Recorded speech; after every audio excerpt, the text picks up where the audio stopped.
Good morning, everyone. Good morning. Happy Tuesday. Let's pledge allegiance to the flag, please.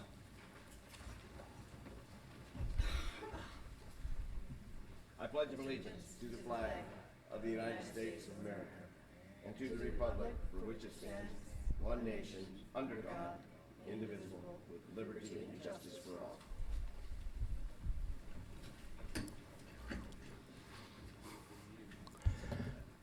One of these times I'm going to make you guys sing the Star Spangled Banner too.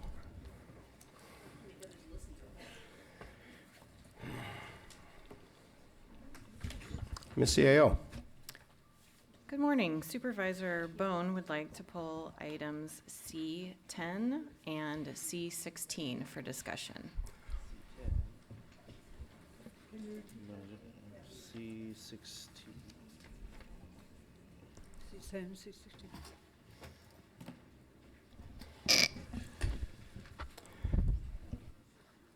Supervisor Bass. I move we approve the consent calendar minus items C10 and C16. Second. Been moved and seconded. All those with community comment, please step forward. It's tricky. I have a point of order, Chair Bohn, before we start my time, or you could start over again maybe. Point of order, in prior times of policy, procedures, and protocol, and of course Virginia is the only one who was here when I first started this, so they change each time. But it's been so that we make public comment is cut off, and then you go ahead and you read your proclamations. And of course, we can't participate in that portion because we've already had our say. A lot of times we'll have 6 or 7 people coming up to respond to that. So I would make a request that maybe clarification sometime in the future, you consider either pulling those and putting them off of consent so that they can be addressed separately. And it's just a question on what our current policy is on that. That'll be fine. It'll be taken into the record. Thank you. Thank you. And would request my time be started over now my point of order is completed. And point of order, you can't make that request. I have to make the request and start your minutes over. But go ahead, I'll give them to you. Thank you. I appreciate you doing that. C19, I'd like to speak on that one. I strongly applaud what's going on here, just so the public knows. The staff report showed cost incurred, and we're collecting from some pot growers out there who are not in compliance, $900,000. It actually is, I think, 7 times that, which is $5.6 million. I wanted people to be aware of the consequence for not being in line with that. Did also want to talk a little bit about, let's go straight to C1. 2008 is when you're going to cut off your records, it sounds like. You have potential litigation going back to that date. I mean, not 2008, it's actually after that. 2008, you have potential litigation. When you're purging your records, highly recommend that you go through and anything that might be needed for potential current or future litigation, you don't purge those because you're going to have to reproduce those later. The other one here I wish to talk about is C11. And I guess the best defense is an offense here. It's quite accusatory regarding Jeffrey Blank. It relates to a retroactive approval of actions that have been done before, which of course I think Amy should have been aware of what was going on there, but I'm going to read this here. Litigation payments to Porter Scott for other cases were generally approved by the board. But the county council, Jeffrey S. Blank, did not prepare or submit additional retainer agreements for board approval. Nevertheless, services and payments continued at the direction of the county council without agreements in place. The board's action today will ratify the payments that have been made to Porter Scott for past services as detailed in attachment. Near as I can tell, those were all approved by you ex post facto, because when you said go after the person, we're going to litigate this or we're going to defend this, we need to go for the correct use of that liability fund. That was enough to say go ahead to county council. I don't see how that's justified as far as coming up. My opinion, this is just another attempt to terminate somebody's employment by saying they weren't doing their job correctly. I take exception to this, and later on we're going to talk about other kind of potential litigation, and I will refer back to this comment at that time. Thank you for the opportunity to speak on these 3 consent items today.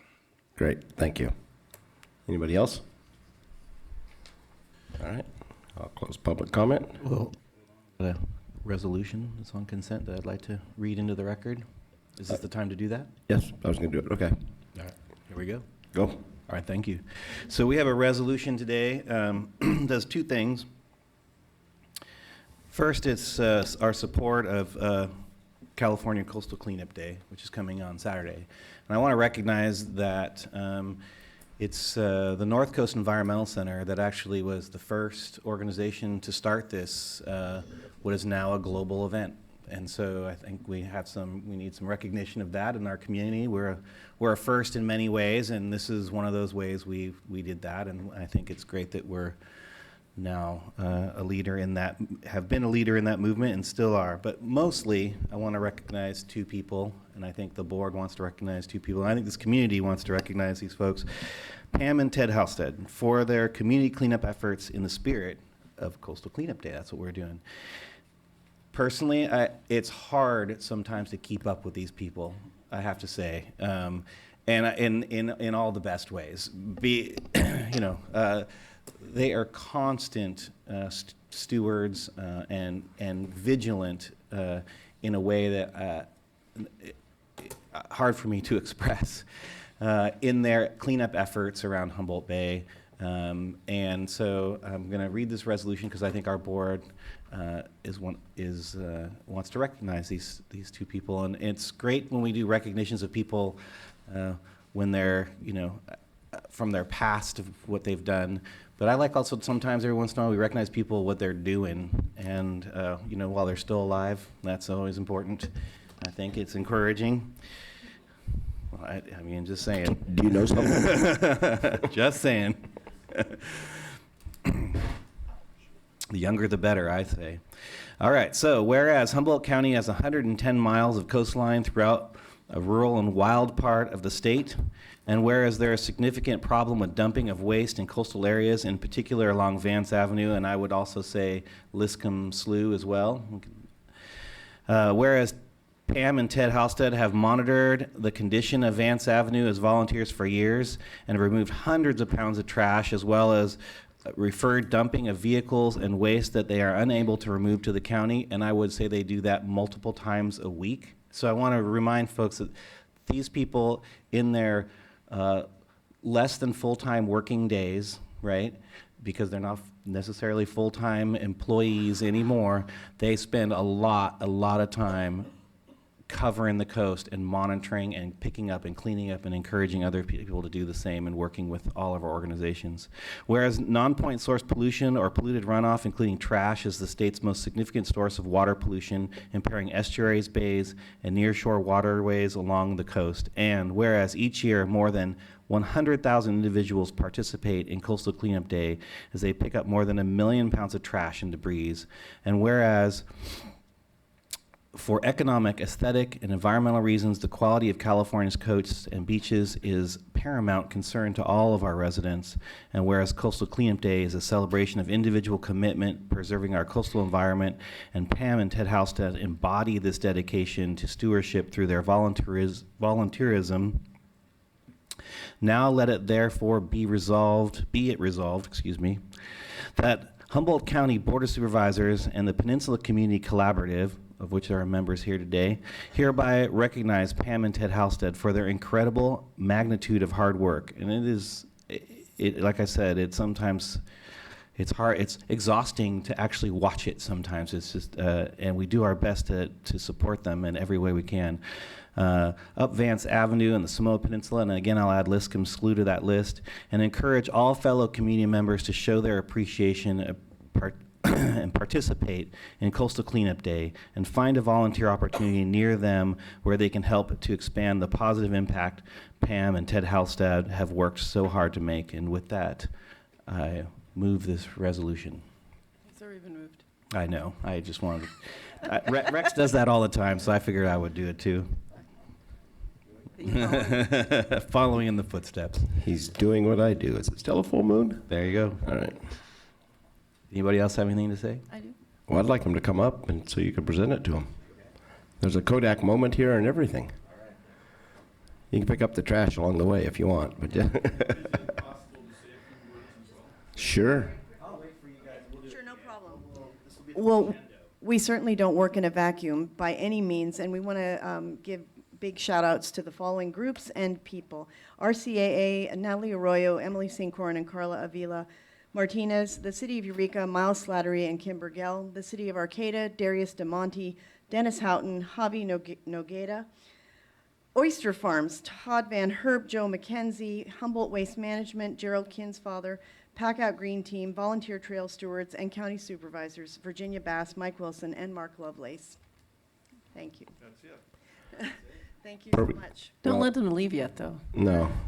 Supervisor Bass? Thank you, Mr. Chair. Now, I think Supervisor Wilson covered a lot of it, but the word I'm thinking is vigilant, and because you keep an eagle eye out on a lot of things, and you maintain a sense of humor. I mean, was it the natty ice guy, whatever? I mean, they know who these people are, they know their characteristics, but they can't quite find them. But they track them. You follow what's going on very well, and the updates are amazing. Sometimes it's like. I know you're laughing. Probably every day we get an update, but yeah, but what happens is once people let us know what's going on, then we can route it to the right places in the county to actually do something about it. And so for that, I really do appreciate the updates. I think they really help, and especially sometimes when there's good news on the updates too. So no, you guys, when you took us out on the ride, showing us the different locations, and we followed you up and down Vance, and that was a great opportunity. And you do a lot of hard work, and hopefully we'll have more people like you, and the Coastal Cleanup Day is great, but I just really wanted to say thank you to the two of you. I was really happy when I saw this on the agenda. So thank you, Supervisor Wilson, for bringing it forward. Supervisor Madrone? Thank you, Mr. Chair. Well, you folks really are the epitome of President Kennedy's statement of ask not what your county can do for you, but what you can do for your county. So thank you. Thank you so much for everything you do and the example you provide to us. Well, thanks, you guys, and I just, I won't downplay there are other people like you out there, and if everybody would just take care of their neighborhood, if you see something laying by the road, just pick it up. Don't drive by it and think somebody else is going to do it, because they're not. And it makes a big difference. Just take care of, like you said, you've put your neighborhood on steroids and expanded out and got a lot of agencies involved and stuff like that. But down in the Eel River Valley, there are so many people that have stepped up, and people want to help. There just has to be somebody up here to, put all the ingredients together and then make the phone calls. So, and again, Recology and these guys are willing to they're always willing to work with us. Back in the days when the Fusees had Arcata garbage, everybody wanted to help. So you're not alone if you want to do it. So pick up your neighborhood. That'd be great. Thank you guys for everything. All right. I think we have some folks from the Peninsula Community Collaborative. She brought her a salad. Hi, so I'm Emily Sinkhorn, and helping represent the Peninsula Community Collaborative today. And that's a group of residents from Manila, Samoa, and Fairhaven that are working on improving the feeling of safety on the peninsula. And part of that is the physical appearance of the peninsula. And to that, Ted and Pam have been amazing partners, especially at Vance Avenue, and really inspiring a lot of other action. And I really appreciate that they're not only there every, multiple times a week cleaning up, but also looking at ways to systematically reduce and prevent dumping, and really looking at ways to partner to do that. So we just had a small kind of token of appreciation. So thank you very much. Yeah. Hang on. Kodak moment. Or iPhone moment. Yeah, really. What's a code? Here, wait a sec. You need another photo with the supervisor, and they're presenting the. Is there anyone else that has anything to say to this? Because I just want to. All right. All right, here we go. Go. Let's do this.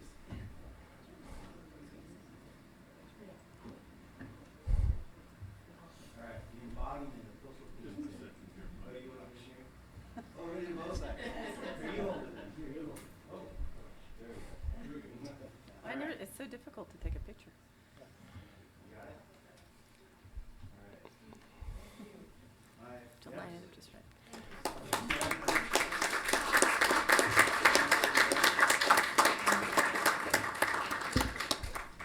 And with that, we also have a proclamation on the consent calendar today, recognizing the 52nd Annual California Native American Day. Former Supervisor Ryan Sumberg asked for this to be put on here, so, and he couldn't be here today. Whereas to celebrate and honor the historical and cultural contributions of California Native Americans, the 52nd Annual California Native American Day will take place on the west steps of the California State Capitol on September 27th, 2019 from 10 a.m. to 2 p.m. And whereas Native American Day began in California in 1939 when Governor Colbert Olson dedicated his October 1st as Indian Day. Whereas in 1968, California tribal leaders and Governor Ronald Reagan declared the fourth Friday of September as California Indian Day. Whereas the Native American Day celebration has become a time-honored tradition in the Native American community, now therefore be resolved that the Humboldt County Board of Supervisors hereby honors all Native American people and proclaims September 27th, 2019 Native American Day in Humboldt County. Signed, Rex Bohn, Chair. I believe we have 8 tribes, recognized tribes in Humboldt County, I believe. 10? 9. State and federally recognized, but 9. So they constitute about 8% of our population in Humboldt County, I believe, according to the last census. So they're a big part of our community, and I'm sure the whole board is very appreciative of this proclamation and everything they do. Thank you. We have a time set at 9, I'm pretty close, time set at 9:15. Oh, all those in favor? Aye. Aye. I have a great grasp for the obvious. Okay, we have a time set.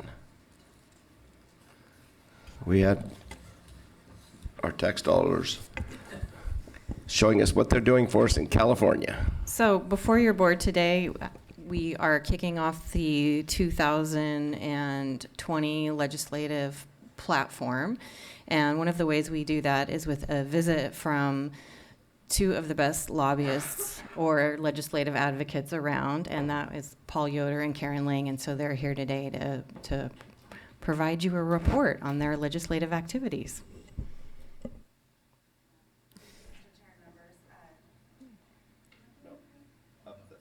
Up there, yep. Never ever accused of needing one of these anyway. It's the same, we don't keep moving it.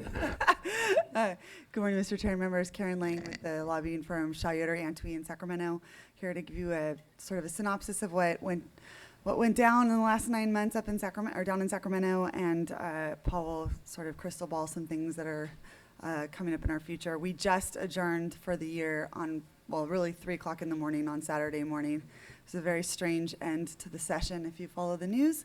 But we did participate actively in many legislative matters on your behalf. Very specifically, given the meetings we've had with your department heads and with individually some of you, obviously housing is on everyone's mind. The governor came in really strong very early on in the budget. In January, he proposed a lot of funding and also some changes in the statute to try to get housing delivered. Specifically, and of concern to some jurisdictions, is ultimately what got enacted in the budget is a very large hammer into the future if local governments are not making sure that housing is being built. Between now and then, there's going to be some work done on how RHNA is, the Regional Housing Needs Assessment, is done and implemented. So there will be some reforms that are anticipated before we get to that point where local governments may lose some streets and roads money if the housing's not getting built.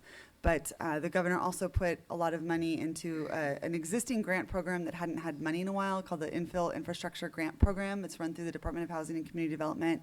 We worked together with RCRC to support a $90 million set aside for smaller jurisdictions that don't have to go through a competitive grant process. So there's money there.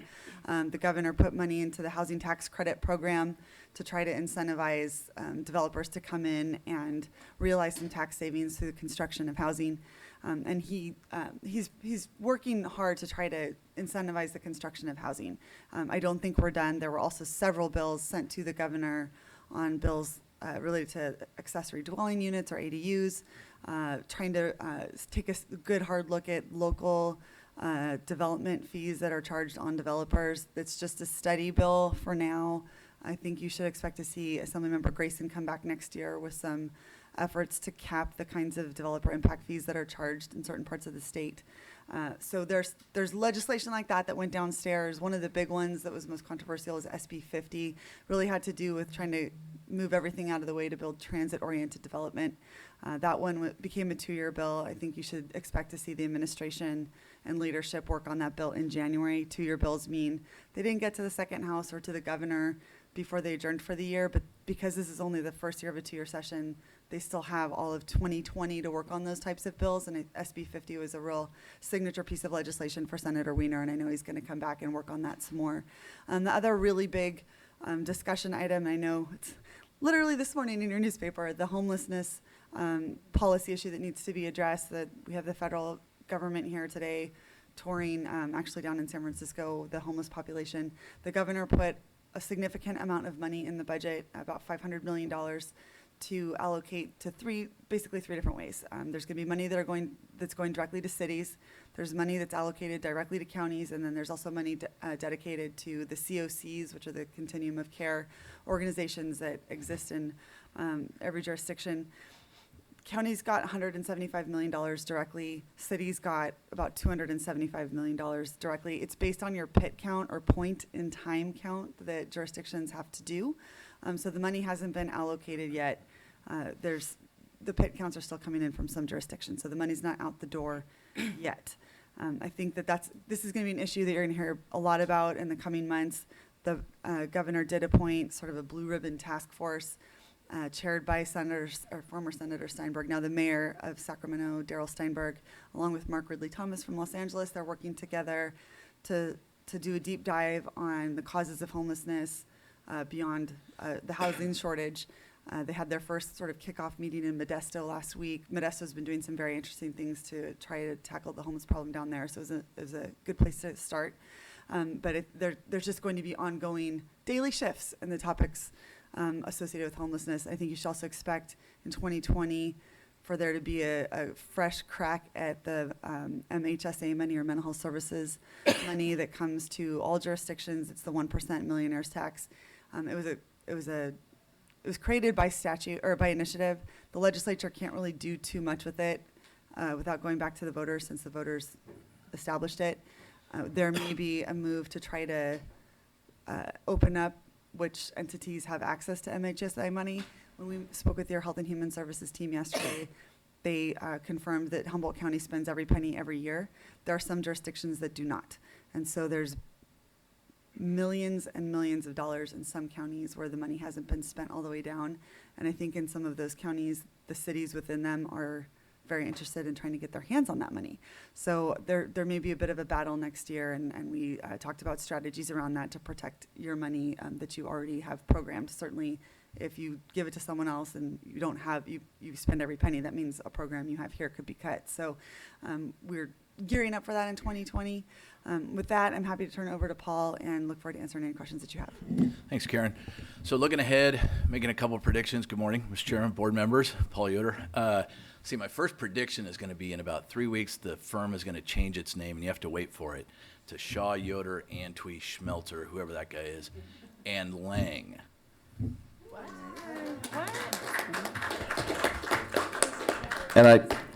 And that's a little slow in coming, I'll mention. But anyway, but could you say your former name?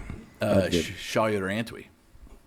Make sure your former name. Oh, former name, Shaw, Yoder. Before that? Yeah. It's related to Humboldt County, kind of. Gerber. Peterson Consulting. Peterson. Peterson And the reason I bring this up is former supervisor. Yes. Supervisor Peterson. That's right. Went to Sacramento and battled for Humboldt for years, and then nurtured a great crew behind that. So you guys are, little tidbit of information there. I appreciate you doing that very much, Mr. Chairman. So, collect myself here for a second. That was very nice of you. So let's look ahead. It's always interesting doing reports after the first year in a 2-year session, right? So we are literally at halftime. We have all these bills that are on the governor's desk. The governor has until October 13th to sign, and he's probably going to veto a fair amount of bills. Historically, over the last 20, 30 years, the veto rate has been around 15%. And so you can expect, I would say, something in that ballpark. Yeah, one of the things that is, I think, the most interesting about being at halftime and looking ahead is, and especially for the public's benefit, if you liked a bill or you hated a bill or you were lukewarm on a bill that got introduced last year and it got introduced and then didn't move, it's still alive. The real deadline, I mean, we start getting into drop dead deadlines where bills are dead, really dead, is the end of January. So if a bill was introduced last year in the Assembly and it is not out of the Assembly by the very last day in January, then it is what we call dead. And so there are still a lot of bills that, even though we haven't thought about them for maybe 5 or 6 or 8 months, we have to start thinking about them again because the authors are going to try to move them in January. Obviously, we get into January and we get into the next budget, Gavin Newsom's second budget. I think this administration learned a lot from its initial budget process. And I think the state's revenues are still strong, and that's obviously good for counties when you try to predict things. A lot of predicting sometimes turns into worrying about things that could happen. I think as long as the state has $20 billion in reserves and the money continues to come in over projections month after month after month, which is still true, then maybe there's hopefully a little bit less for counties to worry about looking ahead to January 10 and Governor Newsom's second proposed budget. Beyond that, I don't have to remind elected people I know, but I think everybody's got, it's a very political time in all our lives. And so I think most people do know we're going to have an early primary next year. We're going to have a March primary. There are going to be things on that March ballot. For example, a $15 billion K-12 and higher education bond. Obviously, there's a university here locally, and obviously you have schools and community colleges.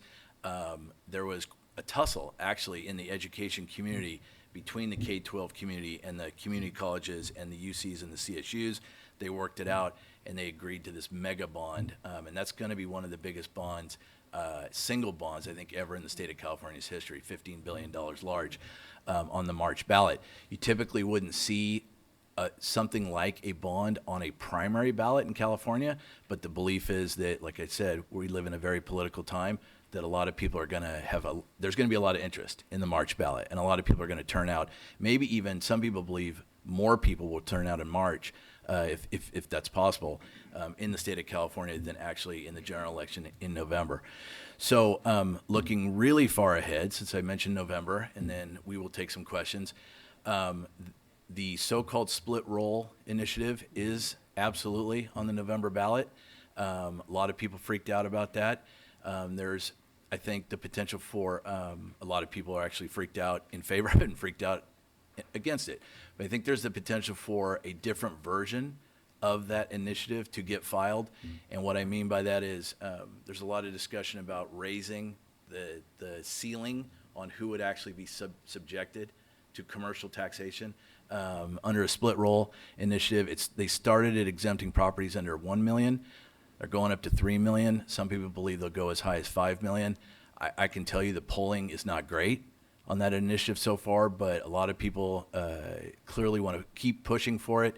And just, again, for the public's benefit, that would raise approximately $8 billion a year, new money, most of it going to the schools. So we'll see what happens there. When I said the polling isn't very good on it, that is so true that other school-related groups have started talking about a different kind of revenue raiser for the schools, and that would be a tax on millionaires and a tax on corporations in California that make over $1 million a year net profit, I believe. And so I know I've talked about schools a lot, but these are really big-ticket ballot issues that I think everybody needs to be aware of. Ultimately, they impact the counties as well. And so just looking ahead, trying to predict, trying to project, wanted to make sure the supervisors and the public are aware of those today. Happy to take questions, Mr. Chairman. Before questions, just give everybody an idea. How many bills are pending? 800, 900? Yeah. There were 2,500 bills that were introduced, and about a third of them are probably on the governor's desk. Well, I should say, have either been on the governor's desk and are already dealt with, and then, or they are still hanging fire on the governor's desk. But usually, typically about a third of the introduced bills in any given year get to the governor. Yep. Supervisor Bass? Thank you, Mr. Chair. I'm not sure if I didn't think I raised my hand, but thank you very much. Actually, this is just like mechanics. Now that things are sitting on his desk, there's still activity around the Capitol. Is that because people are trying to encourage him to either sign or not sign? That absolutely. And I tell you, we have a full-time legislature in California, but I think it's fuller time than it's ever been. It's just, it's virtually nonstop in Sacramento. But most of the activity right now is just trying to get the governor to act your way or somebody else's way right now. Right. Well, I saw that just even a couple of weeks ago. It was pretty exciting and heated over there. So I do appreciate all the updates and the efforts that you put into us. And you're always willing to respond to us when we text you at all sorts of strange hours. And do appreciate it. And you forgot the other name of your guys is Thunder and Lightning, right? Oh, yeah. I still can't remember which was which. Okay. I can tell you. Thank you. I was that was kind of going along with the other names. You missed your own names. Supervisor Wilson? I just have a quick question for staff. In regards to this item, is this where we comment on our legislative agenda, or what are we doing here? No, so I mentioned that this is sort of the kickoff to 2020 because yesterday, Karen and Paul were meeting with department heads and your board members individually to discuss your priorities for the 2020 legislative platform. And so we'll be bringing that to your board in December, and at that point, you can have that discussion. We'll also be sending an email out to your board, making sure that we've tried to include all of your priorities in advance. So when we bring that document to your board in December, that it will have all of your priorities. So will we have more than this or you want us to do this individually, let you know, or do you want us to, or are we gonna have a session to review a draft first? You have, in December, you review the draft legislative platform, correct? Like last year. Supervisor Fennell?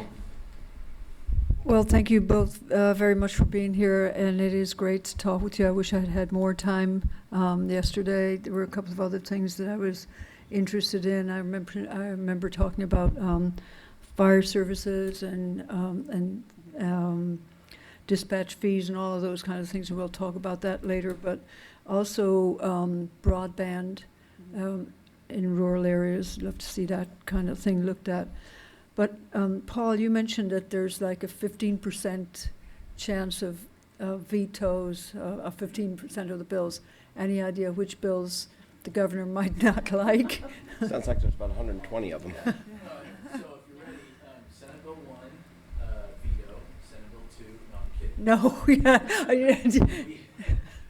We actually, maybe we can do this offline, but. Sorry. I'm sorry, folks didn't hear my joke. But if there are individual bills that anyone is interested in us sort of, prognosticating on, we're happy to do that. We got a pretty good sense of what the governor's going to do on, I will say, almost every bill that would affect the county. And people have their own unique interests as well, and we've probably got a pretty good sense of what's going to happen on those bills as well. So, yeah, happy to do that. Happy to do that. I should have, if I may, Mr. Chair. Please. I was supposed to mention, I have my notes in front of me, that's on me. There is also the potential next year for a resiliency bond. And right now, that particular bill, if you want to track it, is Senate Bill 45. That has $4 billion in it currently. We think probably the amount will increase. We think the amount will increase very specifically because Governor Newsom has proposed to go from 2 tunnels down to 1, and we expect him soon to release a portfolio approach to water in California. Those are his words, how he's describing it. And we think when he does that, he's probably going to want to add to Senate Bill 45 $1 billion, $2 billion, $3 billion that would relate more to water resiliency for the state. But it does right now absolutely have a fire resiliency focus to it. We're tracking that very closely. Not only is there a bill, but there's also an initiative that's been filed with the Secretary of State, basically the same identical proposal. And so that's something we're going to be following very, very closely for you all. And I'm sorry I left that out earlier. No, perfect. Yeah. Well, I did get your joke, and I'm very, very happy that SB1 is standing strong. I have the specific number of bills for you, Mr. Chair.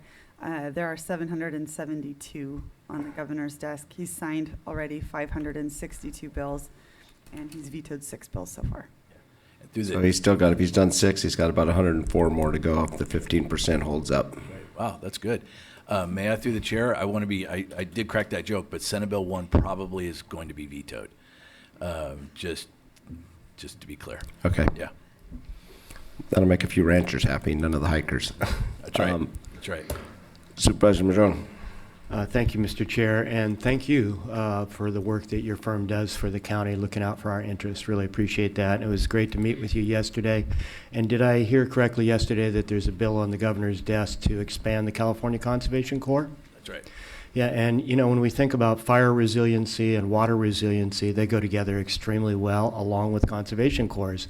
You know, as we thin our forests lightly from below, we actually reduce fire, and we also increase the hydrologic effect of bringing our water tables back up by reducing the amount of straws that are evapotranspirating all the water into the air and that kind of thing. So there's some great intersection there along with job creation, which the California Conservation Corps is so great at, you know, in times like this. And you know, it interfaces with housing as well. And we talked yesterday about the opportunity for this incredible pilot program in Humboldt, where the county could be partnering with a tribal entity, Hupa's modular plant, building tiny homes and other things. So I really see some really awesome opportunities developing here with this intersection between fire, water, jobs, youth, and all these other things that I think are going to really benefit this county tremendously, and I look forward to working with you all on those things over the coming year.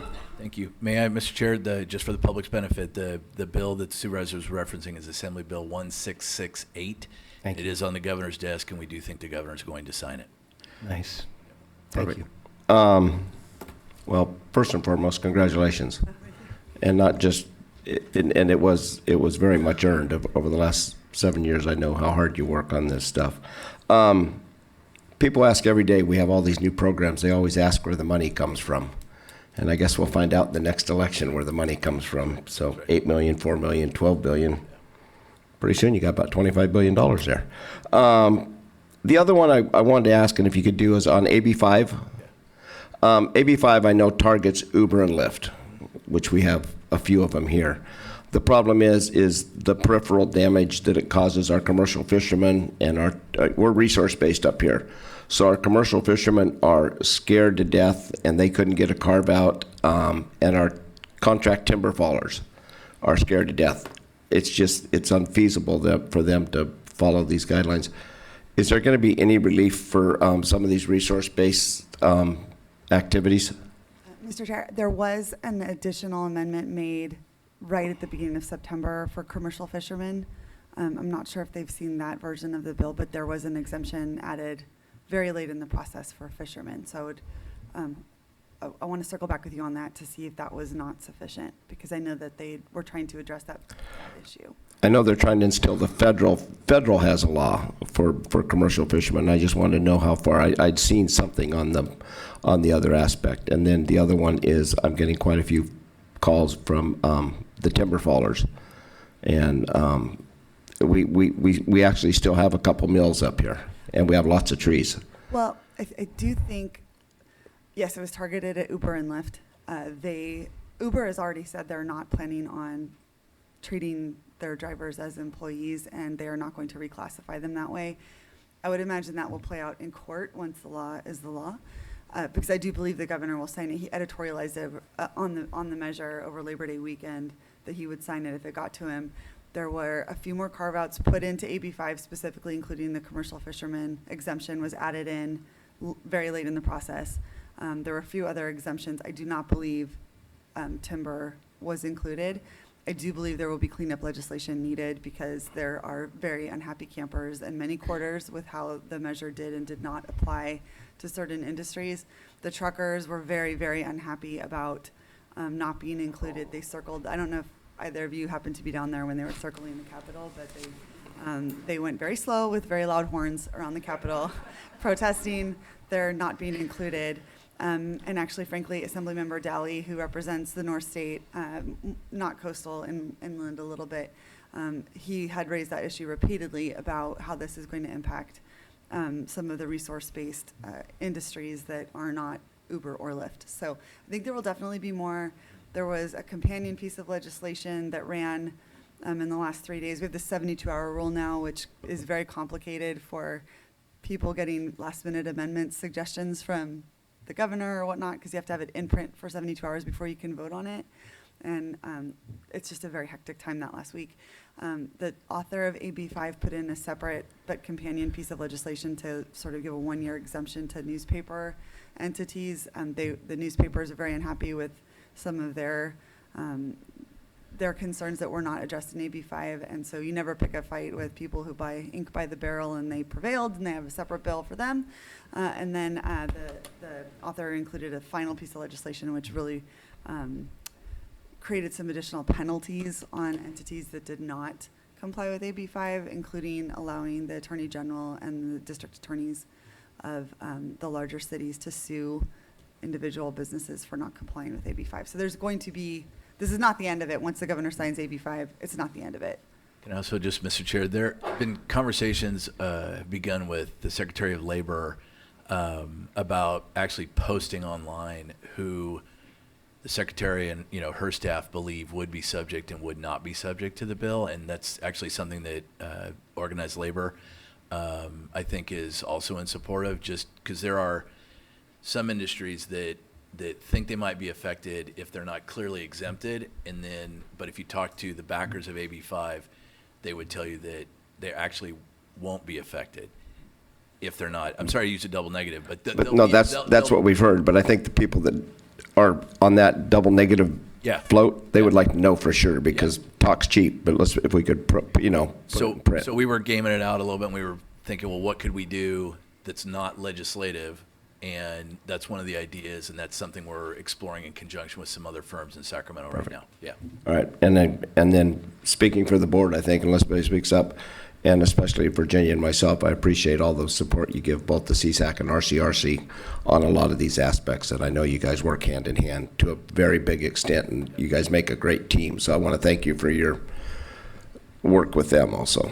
I would be remiss, Mr. Chair, if I didn't convey to you RCRC's lobbyist that we work with closely, just conveying her thanks for your assistance with Senator McGuire on some very important things for RCRC. I know your delegation has been extremely engaged on your concerns, and your work directly with your delegation members really appreciated by both us and RCRC. Appreciate it. Us little guys got to yell. And that, I'll open it up to public comment. Aloha. Aloha, Chair Bohn and Supervisors. I'm Sean McLaughlin, Executive Director for Access Humboldt. And I just wanted to take a quick opportunity to, first of all, acknowledge that Humboldt County, as my observation in Sacramento, has outsized influence there. And a lot of it has to do with the intelligence that you gather and the way that you act, obviously, at RCRC and at CSAC, and just in general with the continuity of effort over time. And the issues that we track generally are media access and broadband access related media localism issues. Things like net neutrality and open internet, which was not a big topic this year. Consumer privacy, broadband privacy, which was a very big issue this year, and looks like we had a successful year for protecting consumer privacy.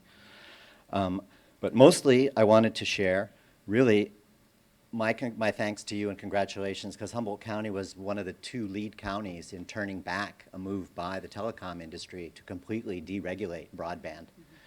Consumer protections, public interests were at risk. This was the bill you heard the least about that had the most potential harm to the world of media access, community broadband, free speech. It was called AB 1366. Humboldt County came out early.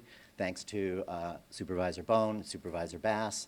The state agencies were engaged early. I think you were the ones who brought that, and so that bill was stopped. It is one of those ones that you said it potentially lives on next year, but in this case, the bill that it was trying to protect sunsets on January 1st, 2020.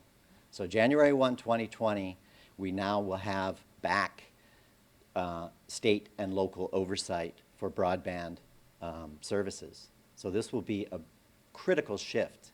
You won't see anything happen that day, but it's a major, major shift in the dynamic. And really, it was Humboldt County and the leadership of you folks that made that happen. I think it was a critical move and quite an accomplishment. So I should also just very quickly acknowledge the Communication Workers of America, who were very involved in turning back that bill. Labor took opposition to that, as did consumer groups like TURN, Utility Reform Network, and Electronic Frontier Foundation. The last thing I want to say about it is we see a general trend of federal and state legislation that is backed by industry that will restrict the role of state and local jurisdictions.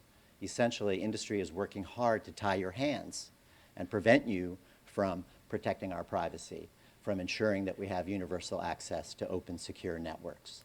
So we really need you to continue to stand up and step up on our behalf in these realms. And our effort is focused in 5 quick areas. I'll just list them: public health and safety, education, economic development, culture and arts, and civic engagement. And we think those are all critical, and we thank you for your leadership. Hello. I kind of look at it when we go to Sacramento, which we do a lot, knock on doors, especially on 1366, is we're kind of going to a gunfight, but we couldn't do it if we didn't have Sean supplying all the ammunition. Because we get amount, and we hear broadband a lot up here. We got to focus on broadband. We're so far ahead of we are very ahead of the game in Humboldt County with our 299 project. We did a little project years ago in Honeydew Petroleum to do the width. I mean, we're dropping broadband wherever we can, and we're standing up, and much with the help of RCRC and CSAC, it's been a focus on the rural. AT&T kind of looks at Atherton, the outskirts of Atherton being rural, but it's that's not what we're after. I mean, this isn't a big thing. When you have a house every 3 miles, it's expensive to provide that to it. But the 299 access project, the coming on shore with the overseas line, all of this stuff is happening in Little Humboldt County, and it's because of a lot of work and all the ammunition that Sean feeds us. So we actually go to Sacramento with something in our quivers. So thank you for that, and obviously your guys' help. And I'll open this up to public comment now. Again. I wanted to make comment. Get along very well with Mother Nature, and thunder and lightning can't be separated. It's impossible to separate you two. You're together. Sometime I'm going to introduce you to the third part of it, and it's fire. You guys might get blamed for that, but that's just how it rolls out there. I have a crystal ball also, and mine's pretty good. Yours is great, and like working with you folks with your crystal balls. I had a great amount of angst when our point-in-time count didn't get every single person out there, and now you can see why the angst was. It wasn't just that one little pile of money. The big piles of money now are pointed at. So maybe next time we can listen to some ideas that Supervisor Madrone had, and so all of you have, to make sure we get every single person counted, because that's where the money comes from now, and it will continue to. Of course, the state is making every effort to go ahead and bankrupt the state insofar as they're trying to tax the 1%ers. They're driving them out of here. I'm still hanging in here. I'm going to hang in here for a while yet. But the future's not good, with the 1%ers all picking up and leaving. And that's what they're doing. And they're not just leaving the state, a lot of them are leaving the nation. That doesn't bode well for the county and the state, because all this revenue that they think they're going to be coming and promising people is not going to happen. Because you tax them, they'll leave. So tell them they're kind of idiots down there if they think they're going to pull that one off on the one. I think the 1%ers are smarter than average, so they're going to understand what's going on. My ask. The money for Humboldt State, they are bringing back the nursing program, finally. The money for Humboldt State, in the opinion of myself and many people, should be directed toward turning this into a job creator. The priority of education should be a job at the end of you're done.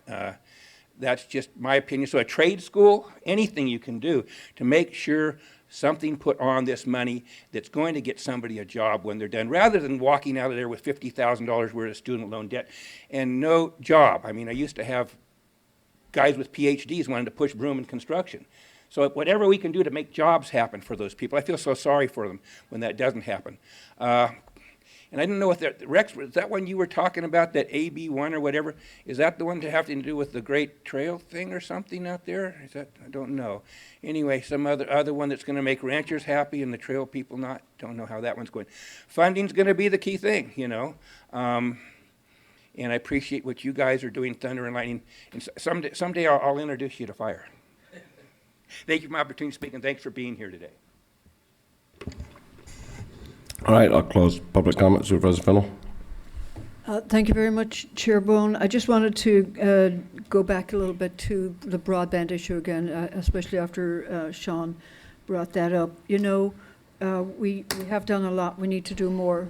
In southern Humboldt, we've got a fiber optic cable that is going right through the town of Garberville, coming down from Alder Point and going on up the highway. And when that was put in, they did not provide any link to the community because there wasn't enough of a market. And I think we need to address that because, you know, even on a government level, we expect everybody to be connected to the internet now. Fill it out, send us an email.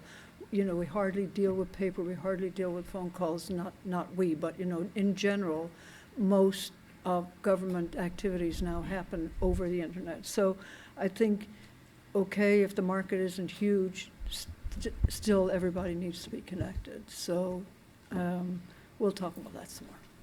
And you'll see on a lot of these, and I think Sean will concur, a lot of these new things we're doing now has last mile connectivity built into them. If you're going to do it, you're going to get last mile connectivity, which means it forces those, and it wasn't something that was thought of when that would, but now it's a priority before we approve anything, I think, and that's what we're pushing for. Supervisor Madrone. Thank you, Mr. Chair. I just wanted to take this opportunity to speak to this partnership that we have here between the community, the board, your firm, and the work that gets done that is so important for the community. And I really want to thank Rex for his work on RCRC, Virginia's work, Supervisor Bass's work on the CSAC, and Mike's work on the Coastal Commission, and Estelle, Supervisor Fennell's work on the California Cannabis Authority. I mean, when you look at it, Little Humboldt County, I think the thing that blew my mind the most when I went to CSAC last November as a new supervisor for training was how amazingly influential Humboldt County is for being such a small county in such a big state with all these massive populations. And because of the representation of these four individuals and others in our county, our department heads and others, we really are looked at as innovators and problem solvers and all of that. And it is a great honor to be a part of that team. And I don't know if you know, but Humboldt County won first place in the state fair for its presentation this year. So that hasn't been mentioned yet, and I just thought, I mean, Little Humboldt County, we're rocking it out there. So, and with your partnership, I think that's incredibly helpful. So. The cool thing is we've won numerous times. Yes, I know. We have won numerous times. So that's the benefit. With that, thanks, Thunder. Thanks, Lightning. Thank you, and congratulations. You guys can storm on out of here. Is that why we're having the storms this week?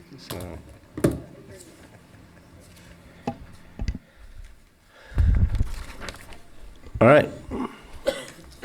Now, we will come back to items pulled from consent.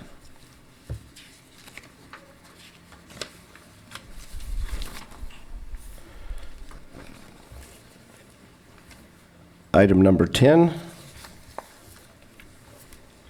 And I think this one's pretty basic, but it's kind of funny. It's one of the ones, I don't know about anybody else, I get a lot of phone calls about, especially with, basically everybody wants to know, make sure the Russians won't be involved in our next election. But the question I get a lot of times as we do this security, and I know this doesn't have anything to do with the new voting equipment we're buying, but a lot of people are wondering about voter fraud and security with our elections office because everything seems to be hacked. And I don't know if this is the time or place, but how did the last day voting, registrations go at the last election? And how does that happen? Can people come in and register the last day and say, I want to change my district, or my voting precinct or district on the last day and just do that? Yes, in California, there is what's called same-day voter registration.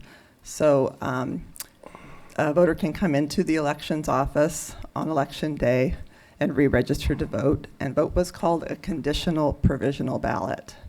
And what that means is that it goes through a few more steps for the county elections officials to check to ensure that that voter hasn't voted in any other county in the state prior to that ballot being processed and counted.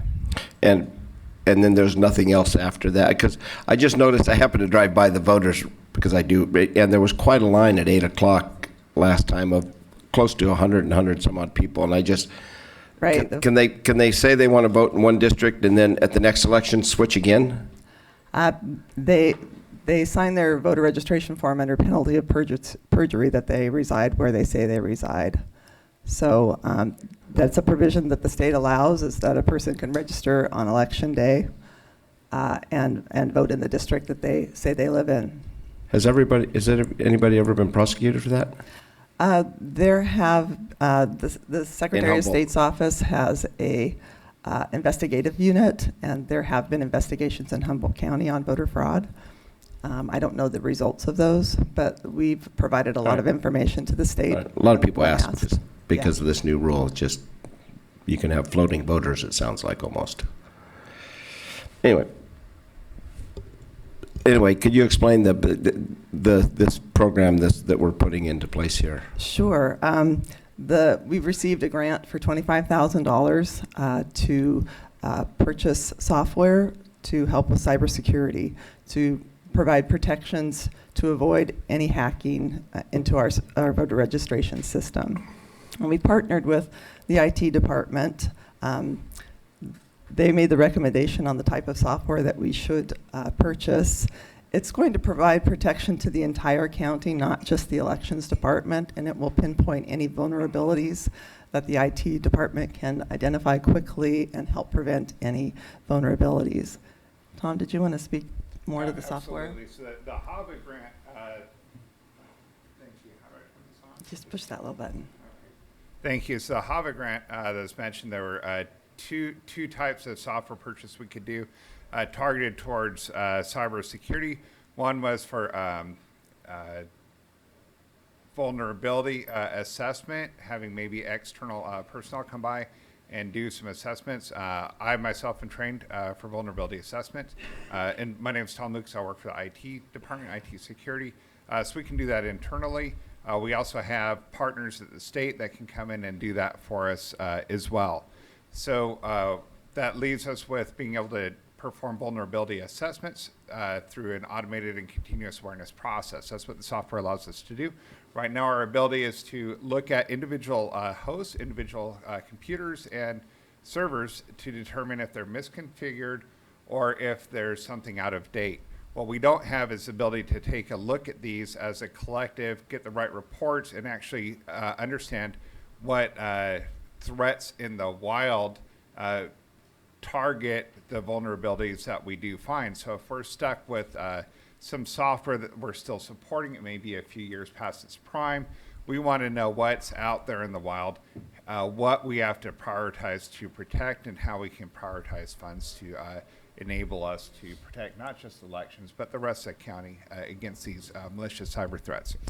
Well, the reason I bring this forward or thought about this to make sure there was a marrying, is I went to the CAO a few months ago in Imperial County. There's been 3 counties yet, but Imperial County got shut down for 9 days. And by shut down, no payments, no bills, no anything, because they got a $2.5 million ransom in Bitcoin, and they would release their software. They refused to pay it, paid $1.5 million in software consultants and people to come in and retrieve their information back. Well, the problem is, and RCRC is looking at a small for the rural counties. Larger counties can hire people, but Amy praised you immensely because we're ahead of the game on this, because this is a very, very real threat. All the counties, I think more than 20 counties have been hit in certain departments and held for ransom. We've had probably 8 or 9 businesses locally held for ransom. So this is, nobody wants to say much about it, but this is a big, big deal. And as we put everything we own and everything out there on the internet, it's getting easier and easier to access it. So I just wanted people to know that we're being very, very proactive, and we were way proactive by hiring you and putting you in this position, because this is, Imperial County, it crippled them. It crippled them for almost 3 months, and they're still working their way out of it. And that's a very small county and probably didn't, have everything in place. So I appreciate this for coming forward. Supervisor Fennell? Yeah, I do too. I got to say, you're absolutely right. We have to be as robust as possible and anticipate. I had a question about going into the 2020 election and reflecting back on 2016, because actually Humboldt County did get a ding, was one of those counties that got an email that tried to get into our system. Is there any word among people in your profession about anything lurking out there? There is now a position at the Secretary of State's office for cybersecurity, and they feed us information constantly on potential threats, and we interface with the IT department so that we can ensure that our county is being protected. All of us have gone through pretty extensive training on what to look for, and I know the county's been providing some training to all county departments. Absolutely. In addition to that, there was a proposal, I believe it was last week, for a memorandum of understanding with the California State CalISAC, and that provided us some ability for some intelligence that they have access to. So one of the things we did is we asked them, if you see Humboldt County or anything dealing with our IP addresses or any of our computer names on the dark web, let us know. And they have a company they've contracted that can do that. So we're really getting maximum visibility, trying to understand what the threat is so we can target our defenses towards any of that threat. And what about the capability of people being able to access computers? I remember the old thing was that you just clicked on a link and that made you vulnerable, but now you don't even have to do that. Can you tell us a little bit about those kind of tricks? Sure. Yeah. So there are a lot of threats, but it still comes down to there are prioritized things that we need to do as a county, and we are absolutely doing them. One of the primary things is make sure we have the right policy. We work at county-wide solutions, so we have the right communication, and we're able to respond in a prioritized fashion. Secondly is user and cyber awareness, and I think we have a really good program. We have the top-notch, most widely respected program to train our users. So these other types of threats that we have, there are exploits that can be due to misconfigurations, older software on some computers. There are some computers that may be offline we may not have visibility to all the time. We're continually finding ways to identify those systems, make sure that they're configured in a way that is appropriate to defend against these threats. Thank you. All right. Chairperson Madrone. Thank you, Mr. Chair. I do appreciate your continuous vigilance, both at IT and at the Elections Department. And I hope our residents of Humboldt County recognize that we do have the best elections department in the state of California. And it is observed from many people that it's an extremely trustworthy process that we have set up. And part of that is the work of the previous elections office person in the group called Transparency Humboldt, something like that, that actually kind of goes back over everything again to look for any discrepancies or any problems. And so I just have to say how much I appreciate the work that you're all doing in IT and in the elections department to have that, build that trust in our community, because our elections process are so important for trust in our community. So thank you for your work. Thank you. Okay. So is best. Well, actually, to Supervisor Wilson, if he has a question, I was just going to make a motion. I looked up. It was brought up earlier about the same-day registration, and I tell you, I really appreciate it. I don't fear some of the concerns that people bring up because I think that it's far outweighed by voter disenfranchisement and lack of participation. Those are things we really need to be working on, improving. I think you guys do that quite a bit. I really appreciate that. And I mean, this is orders of magnitude of a bigger problem. We can see it in just the vast numbers of people who aren't voting, either because it's difficult to vote for their circumstance, or there's just not a lot of education, or there's just not a lot in terms of, and access in terms of whether they have their jobs allow them to get there, or whatever it is, they move, or all these things that happen in people's lives. And so I think we need to work much harder to make availability of voting something that is paramount importance.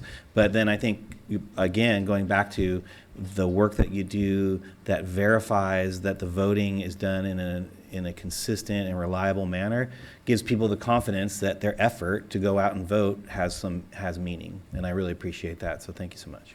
Great, thank you. And ease of voting, I always ask this. How is the vote by mail in the voting centers? I know Sacramento, there's like 9 counties doing it now. Is that right? About 9, yeah. Yeah. And how's that working out for them? Because for the ease of voting, you have a voting center open up for 9 days in certain areas, and 10 days, depending on the size of your county, would depend on how many you have. I think there's one vote center for every 50,000 voters for 10 days. 15,000, I think. For 10 days prior to the election, and then one for every, I believe it's 10,000 voters, the 4 days, 3 days prior to the election and on election day. And is that working in the other counties? Because I know rural counties, it saves a lot of money. It saves you having to go out and try to find everybody to do the... So far, the costs that have come in, they haven't shown any significant savings in the vote center model, but there have only been 2 elections, so there's not that much data out there yet. Okay. Our county is working on developing our language accessibility advisory committee. That's one of the first steps that we have to do to move towards vote centers, but we're working on that. That'd be great. All right, thanks. Thank you. With that, I'll open it up to public comment. I wish to do a shout out and thank you to Judy Hedgesmith. Is that her name? I'm terrible on it. Judy's down there on the election department. She's fantastic. I know you have a great person working for you that you can totally rely upon. And that's part of the efficiency and effectiveness we have. I did want to comment on the floating voters. That is a major fear. I own property in everybody but Virginia's district. I could go right before election. I could move in there and move into one of my houses, and I could run for supervisor if I wanted to do that right the day before in any district. Or I could lease to somebody. Let's say someone was running against Rex. They thought they'd want to move down and run against Estelle or Mike or something. I could move them into my house and just say, hey, that's your residence now. There is a worry out there. Technically, I could be portable. I could be sleeping in my car surfing. Wherever I park my car the night before or the day before elections, I can go vote in that district. The penalty of perjury, I haven't seen, like you say, anybody prosecuted. And judges, penalty of perjury is nothing. Everybody lies to them all the time. So that term really means nothing. And that's what the judge says. I kind of give everybody a freebie because they're always lying to me. I have a fear that the election system could be majorly corrupted by this fatal flaw of allowing people to register the day before in a district. I mean, you could pump in 500 or 1,000 people from down south, anywhere you want. Well, let's go up here. I'm going to bus you up here. I'm going to put you in this place, put you up in a motel, or we're just going to go camp out on the beach and totally bomb an election process with people who really don't have a right to vote. So this is a gap that needs to be closed. When it was opened up, I saw it as one of these things that's just asking for trouble. And eventually trouble will come. As far as the blocking the internet, well, you know, I guess it's called firewalls, fire for a reason. There's no firewall that can't be broken. And I'm going to drop a name here. Homeland Security will pick it up instantly, Mikhail Smirnov. If you were to talk to somebody in Russia, I have 3 or 4 other names that would be put in there. And those people or anybody else who wants to come in here from either like, well, China, Japan, Korea, any of those people are totally able to go ahead and hack past all the firewalls instantly. You won't even know they were there. And that's our fatal flaw. We are so dependent upon the cloud. Of course, I'm an Enigma. You can hardly find me in the cloud. I have never texted, never emailed, and so I'm pretty well bulletproof to what's probably going to happen, not because they're targeting Humboldt County because we're such an important voting block or anything, but it will eventually happen. And you ask what's going to crash the economy and do what it's going to do. Well, most likely cyber warfare will be that takes out the people of this country. Thank you for my opportunity to speak on that. Do your little bit, and I protect, I strongly, knowing IT a little bit, I know how that works. I strongly applaud you doing whatever you can to keep us out of the fray. All right. I'll close public comment. Thank you for, sorry for calling you out of your busy day, but.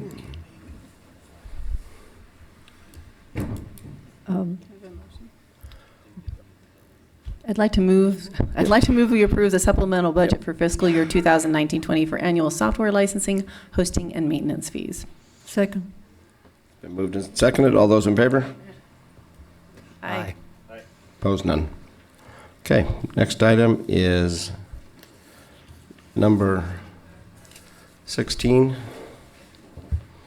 And for the second week in a row, we have about $675,000 going to homeless issues, or soon to be homeless, or trying to keep people from homeless, coupled with the $1.1 million last week. So I know homelessness throughout the state is low-hanging fruit, and everybody's asking about it. I think our DHHS is doing everything possible. I even think the governor, as it was mentioned today, has started a task force because he doesn't know what to do with it, because he has 50 people sleeping on the Capitol steps in the Capitol Park every night, because I walk it whenever I'm down there in the morning, and then they shoo everybody off. So when it's that much in their face, I don't know what they're going to do. But I wanted to bring this up in this agreement we have with RCAA. The questions I had, since I brought this, it's a $450,000 annually, and in the last 3 years, we have helped 45 families, or worked with 45 families, and put 24 of them into housing. Is that right? Does that 24 come out of the 45? I'm just taking the report. About right to me. So we're helping 8 families a year. Are we getting enough bang for our buck? At $450,000 a year. Yeah, so I'm Connie Beck, Health and Human Services Director. I'm here with Amanda Winstead. She's the new Child Welfare Services Director. The PACT program serves probably our very most vulnerable children and families in Humboldt County. They are our Child Welfare and Healthy Moms program clients. They're part of our wellness court. I want Amanda to talk a little bit more about it, but one of these if we're able to get one of these families into housing and working, that makes all the difference in the world. We're talking about kids that will end up in our system and in all of our systems forever if we don't do something. So this is a program, this last couple of years, we are kind of revamping and changing with our wellness program, but I'll let Amanda talk more. And this is kind of an awareness for people, because I had a couple people ask. There's more than those 45 families involved with this program. It's not just, but this is the ones that specifically got services but it's far more reaching, and it is our most vulnerable. That's what I was trying to get across. Yes, good morning. I'm Amanda Winstead, the new director with Child Welfare, and I think it's what Connie just said. These are our most complex families. Rare now is the time that we're working with a family who's struggling with a single issue. These are families that are addressing generations of trauma, who are dealing with substance use, mental illness, domestic violence, parenting issues, and all of these things coming together in ways that are impacting their ability to take care of their children.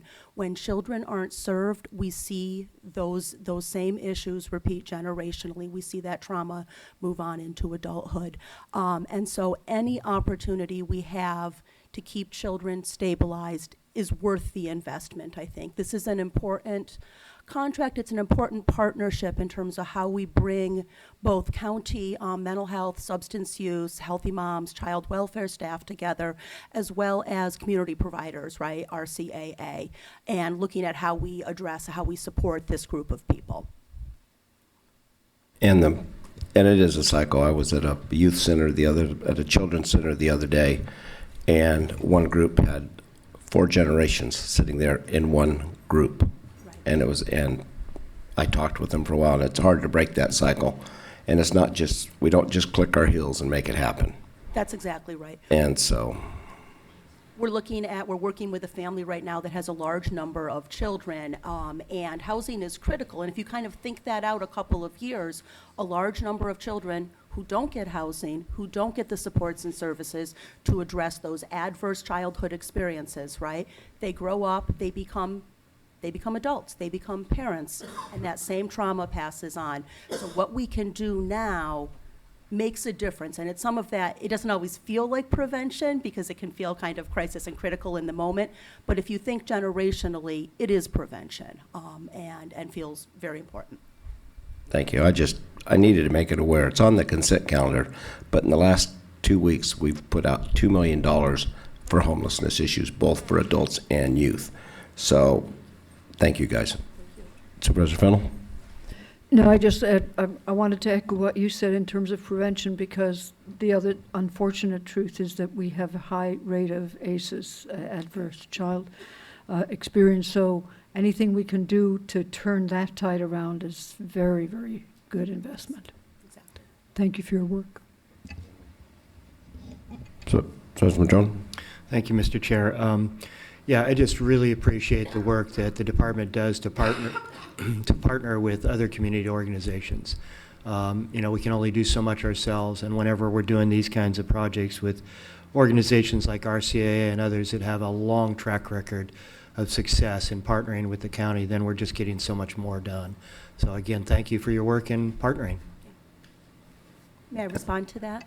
Please. I absolutely agree. I think the health and wellness of children, of families, doesn't and it can't belong just to child welfare. It belongs to our community. So it's really important for us to be asking ourselves, especially when the cases are complex, who else can help here? What other people in the community can we partner with? Because we go away, hopefully, at some point, right? Mm-hmm. Child welfare steps back. The community continues to be there. And so how do we not be the only holders of the health and wellness, but share that with the community? So I appreciate, thank you. Supervisor Wilson? Are we going to have public comment on this, or can I move this forward?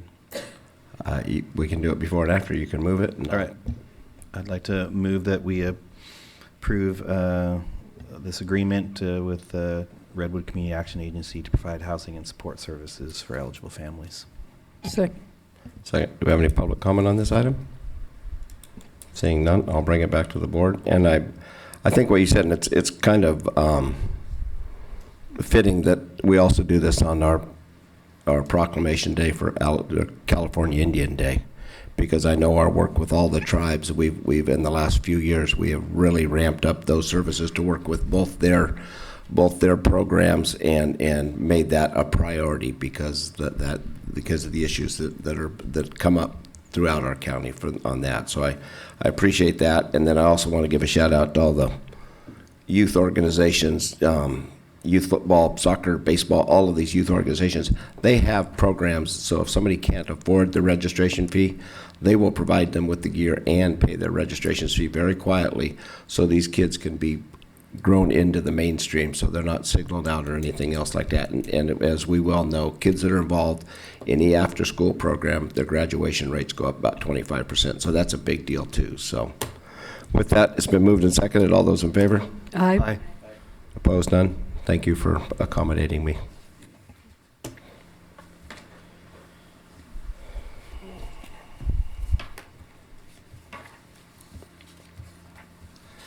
And with that, we will now move on to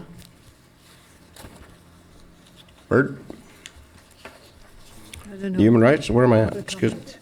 Oh, public comment on non-agenda item. Excuse me. You guys are in staging.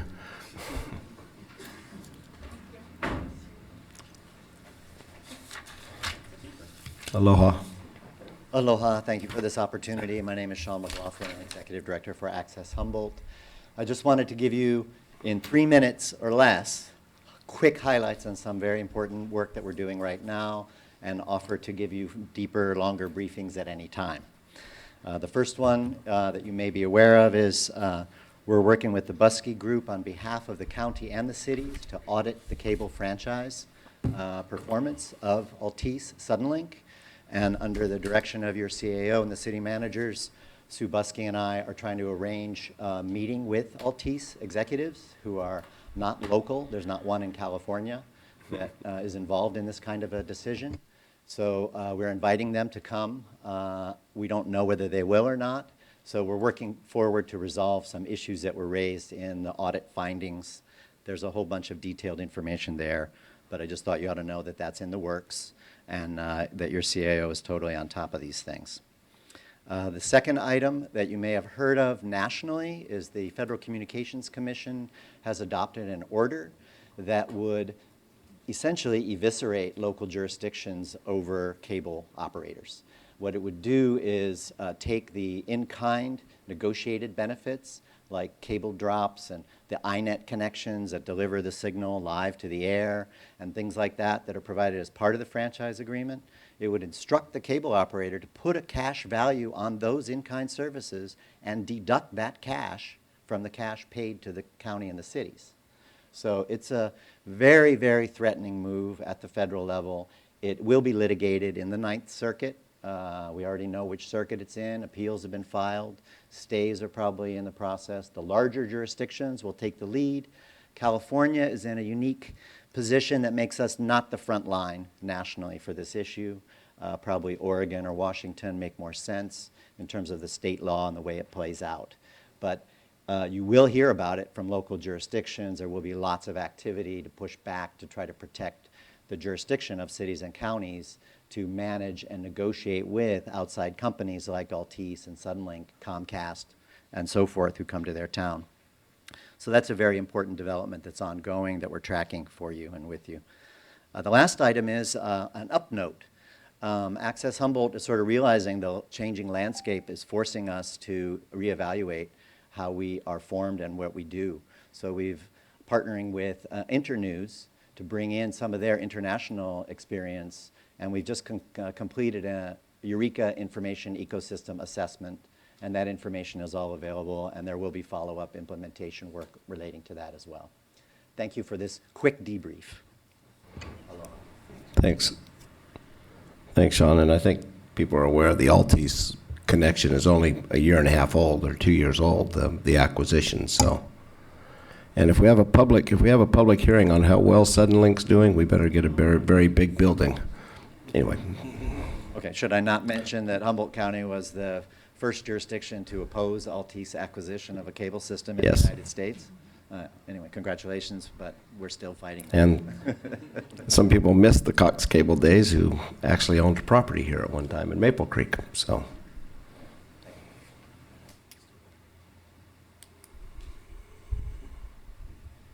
Ken Sawatsky, I don't know how many of you read the paper, but not the headline. It's the next one is CBD sales attracting people who spike products. And just about everything out there is anti the Juul company, vaping, and everything out there. So my understanding is, communicating with Michael Richardson, we've got John Ford and Jeff Dolph both in the room, that there's a draft out for the CBD. This is what I'm trying to help people do, provide a CBD that's not going to be spiked. I'm asking for your help again to move this through quickly and enable us in Humboldt County to do a service to the people out there and give them a good protected product that's going to do a lot of good for people, I hope. All we can do is try. So that's my ask on that one. I did want to make mention, this last weekend, there were helicopters flying through my place. To me, that's music to my ear. For some people, it's PTSD. If I had been engaged in a criminal activity and had been doing money laundering, tax evasion, not paying my shares for many years, that would be a different sound. But to me, there's a sacred place down by me. It was one of the major fishing villages down there. It's a hole where they now go dip water to put out fires. So there was a small fire, probably over in Salyer, not too far, before the rains, could have moved our way and burned us up. 2 scoops out of Mother Nature's magic water hole is all I heard, and that fire was put out. My shout out to the powers who went ahead and put that fire out. I have a problem with the people who have that. Helicopters, again, to me, is the sound of a Coast Guard rescue. I didn't fight in Vietnam, but I can guarantee you if I was being medevaced out of somewhere over there or just moved out of a battlefield, that sound would be music to my ears. So for those who have PTSD from that particular thing, I have very little, if no sympathy. That's just how I roll on that particular one. I did wish to make mention regarding some communication that was done here from the dais regarding the sheriff. I take exception to some of the comments that were made. I have been told before, allegedly Paul Gagos was running off with bags of cash and all these things. I don't see that in Billy. I think he's ethical. I think Billy does a good job for us out there. And, you know, I'll be honest with you, if some guy's around the site walking off with $50,000, just happens to have it in his pocket, most likely that was coming off that site, and that's somebody who was just transporting illegal cash off there. I think he follows process. My understanding is if a door is broken or something inappropriately, they are getting reimbursed for this. On the other hand, 99% of the people who have these quote-unquote complaints, in my opinion, are getting what they deserved. They've been in illegal businesses for all these years. If Mother Nature comes home to roost on them through Billy's actions, I have no problem with that, and a few mistakes may be made. I totally trust him to correct them. So thank you for our Sheriff Billy. Thank you. And seeing no more comment, now I will go to the Humboldt County Human Rights Commission Annual Report.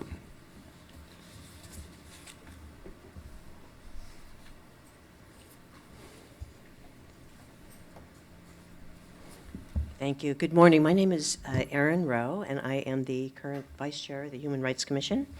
Today I have distributed copies of our annual report and our brochure that you should have. This has been an interesting and rewarding year for the Commission on behalf of the citizens of our county. Your all-volunteer Commission continues to tackle issues including complaints of employment bias, immigration questions, human trafficking, and more.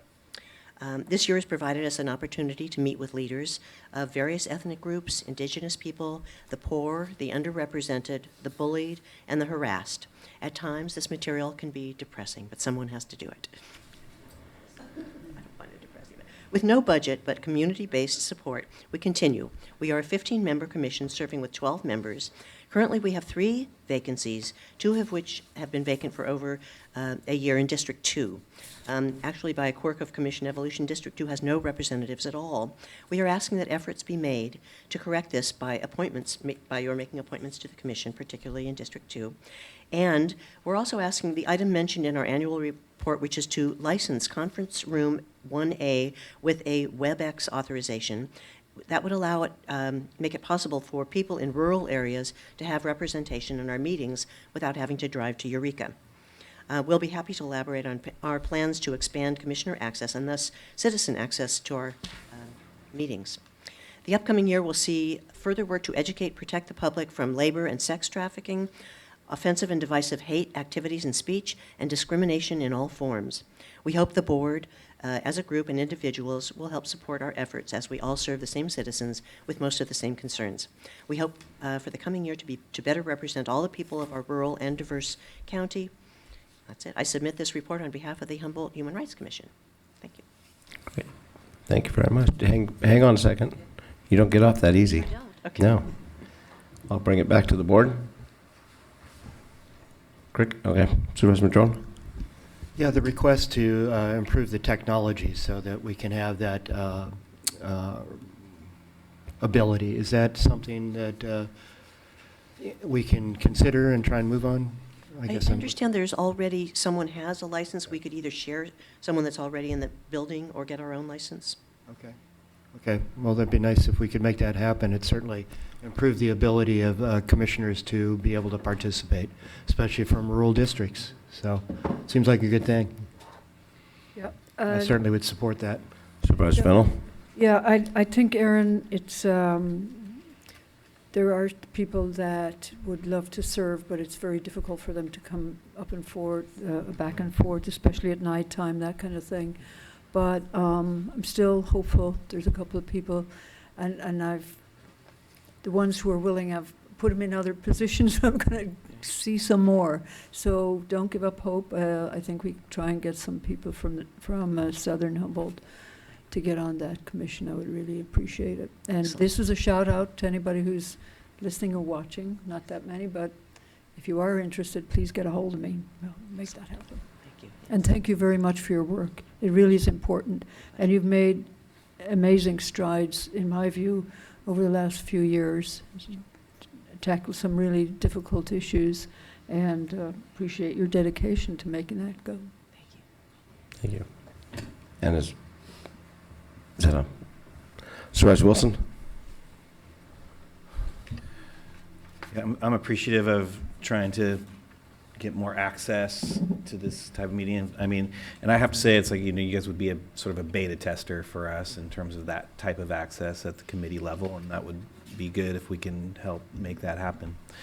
And so there will be challenges to this, we recognize. And we do have 4 vacancies currently. And I want to remind people, well, at least that's what I see on this report here.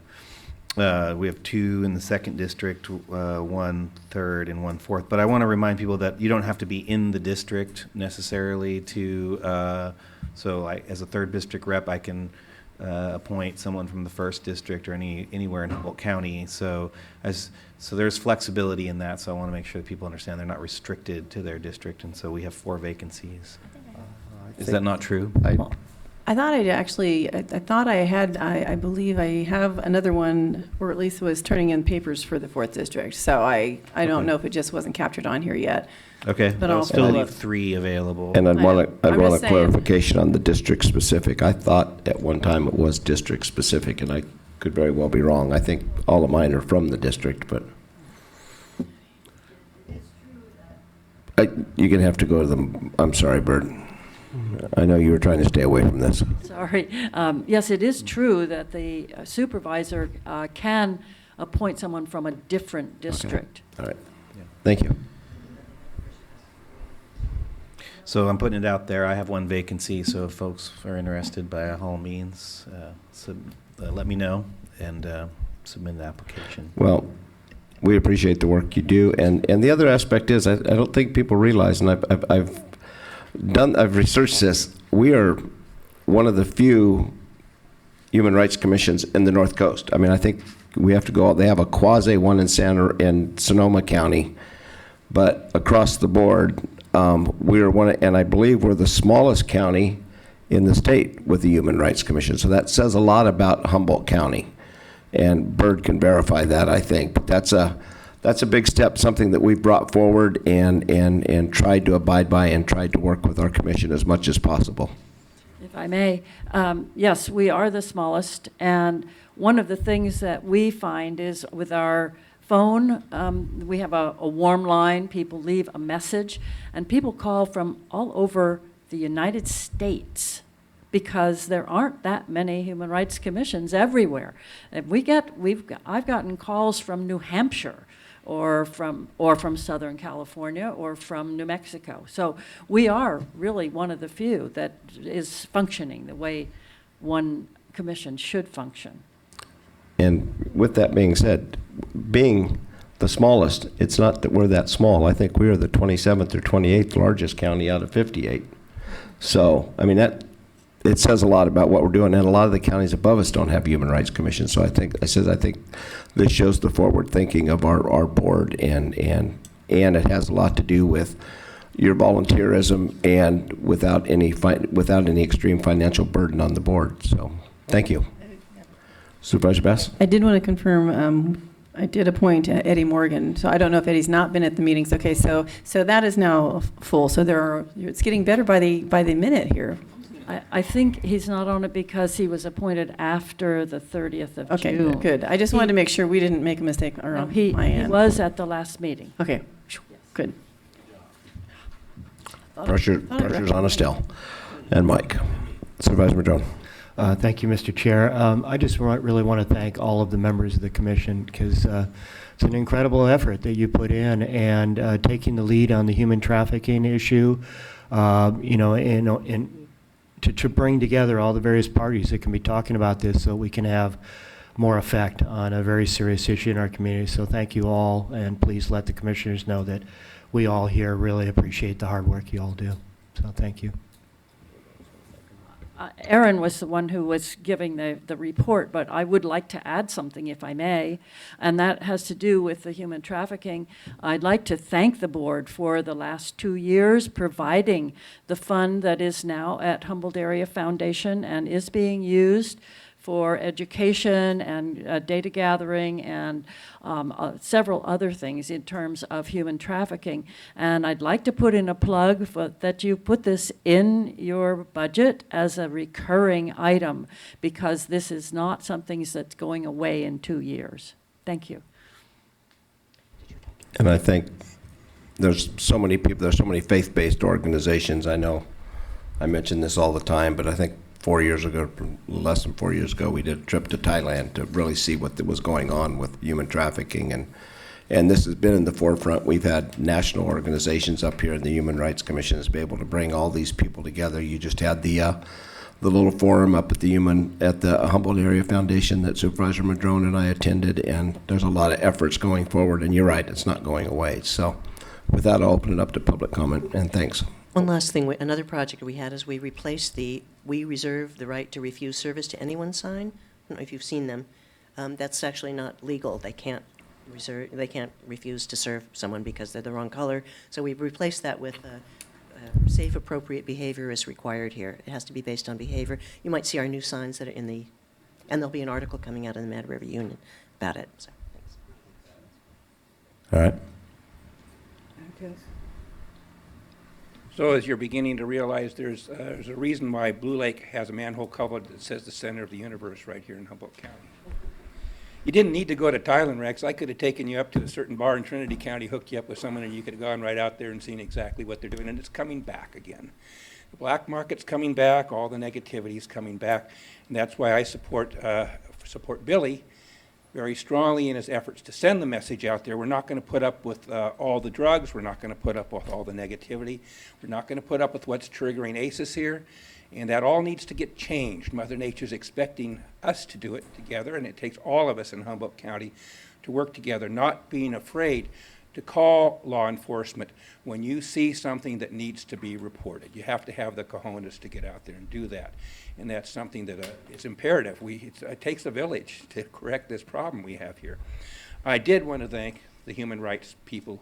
I was on there for a short term. Ryan Sundberg put me on there. He said, well, can't you help Sheriff Mike on something? I said, well, I can only be on there till they need the form, the 600 form. So I was on there for 6 months. It was great.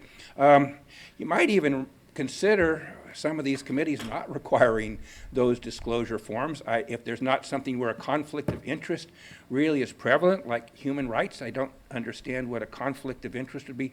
So why would there have to be full disclosure? I also support the fact that you folks are willing to consider technology out there to enable people not to have the carbon imprint they have. It's just inconvenient for people these days, especially coming from as far away as they do. Bad weather, you can't attend. In fact, this is one of my biggest pet peeves. Maybe since you guys will be the tip of the spear on this, maybe the Coastal Commission will follow suit, which my request when they were up here was to allow those of us to testify rather than spending $8,000 to go down, a group of people to go down and testify on an issue. Why can't we just go ahead and Skype in? Staff supports it. It doesn't cost that much money, and maybe once you guys show the lead, then Supervisor and Coastal Commissioner Mike Wilson can bring that home to them as far as public participation, that if little Humboldt County can afford to do it, hopefully for all your commissions. And I either even on the planning commission, either you need to get them the alternates they were asking for, or else allow participation, because when you don't have participation in these things at these levels, any of these different things, people are not being represented because of lack of ability to be there or desire. Thank you for the opportunity to speak, and thanks again. You guys do great work. Thank you. Close public comment. Somebody want to make a motion to accept the report? So made. Second. Been moved and seconded. All those in favor? Aye. Aye. Opposed? None? Thank you, guys. And now we will have the Area 1 Agency on Aging update on the hoarding task force.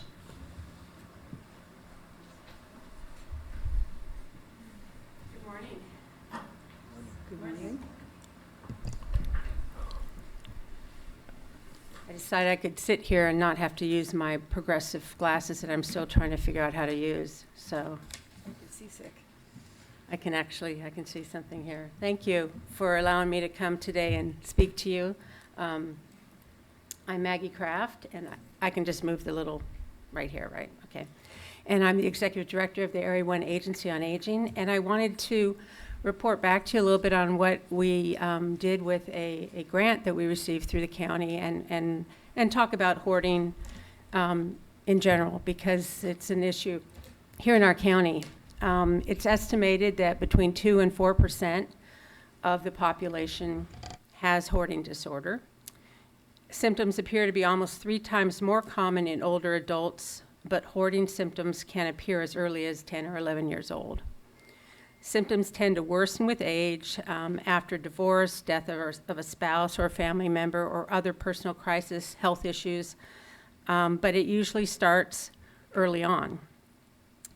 I looked at that percentage, and I figured that in Humboldt County, that means somewhere between 2,700 and 5,500 people in the county are coping with this, are dealing with this disorder, and it impacts other people. It impacts the people in their lives, their neighborhoods. It impacts a lot of different things. Most people don't understand hoarding or the toll it takes on the people with the disorder and on those who love them. It's really critical that we start educating ourselves so we can address the issue in more helpful and more meaningful ways. People who hoard have reasons for their behavior, and they're often tied to deeply held beliefs and emotions. They don't hoard because they're lazy, and most people who hoard are actually pretty smart. Many of them are very well educated. Almost all of them are very, very creative. People with hoarding disorder may exhibit, though, a lack of self-awareness about how bad things are or how the condition impacts their lives. They're more likely to also have co-occurring mental health conditions, the most common being major depression, which would impact their ability to really address the issues, or they may have a social or generalized anxiety disorder.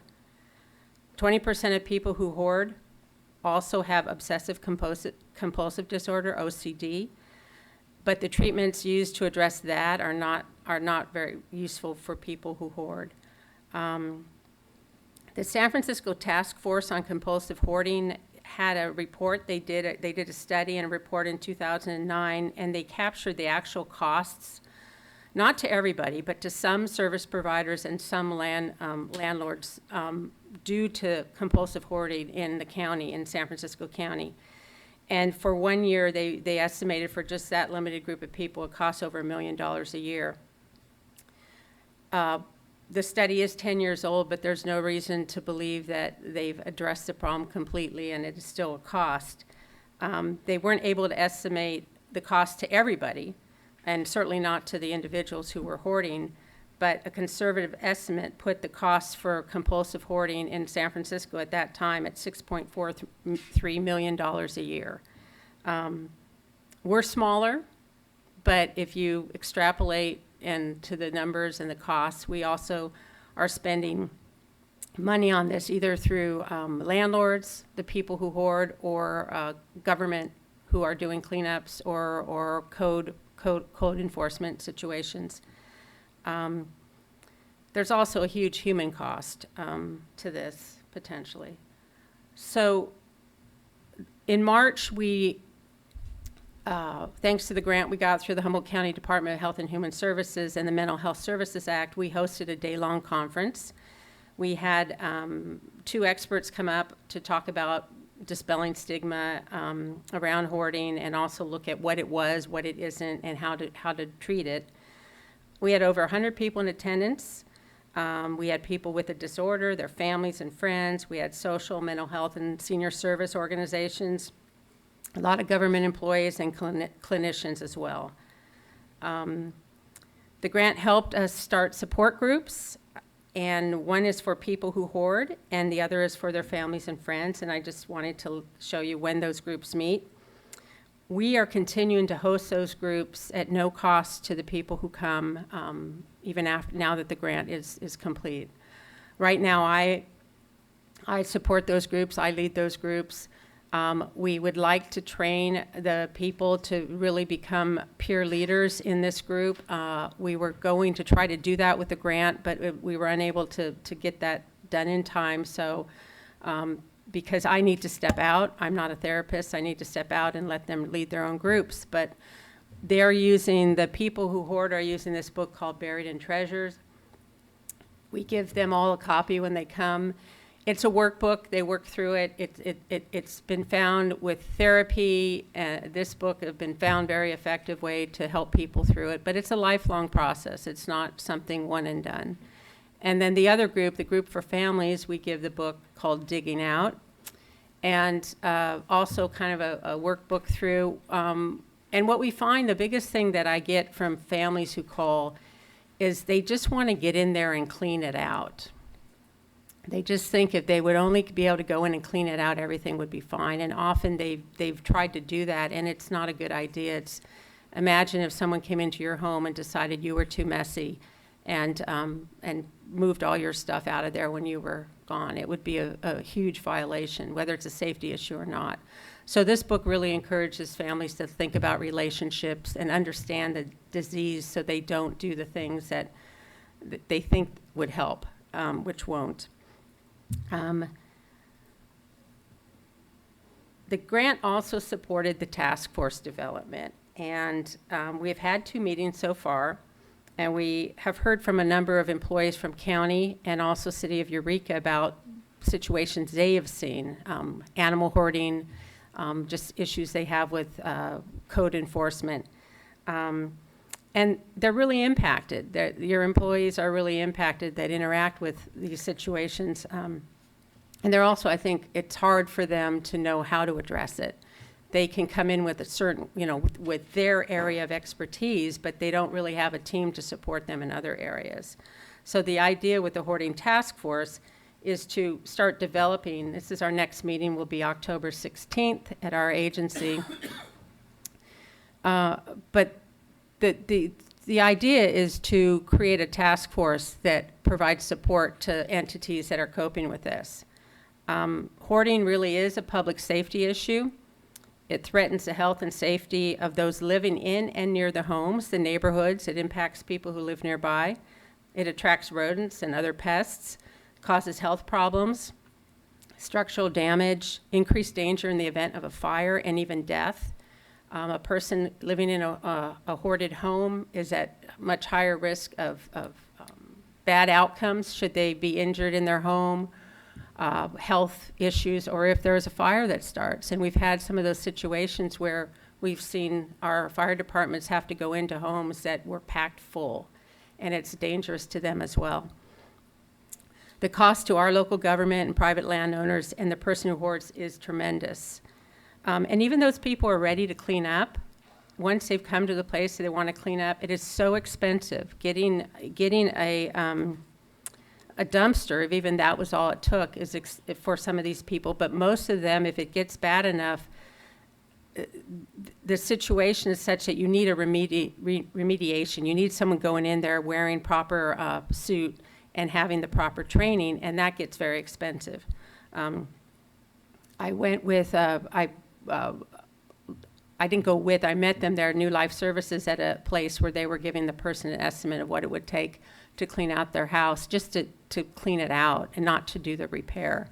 And because of how bad it was. And it was well beyond the capacity of anybody to just pull that money out of their pocket.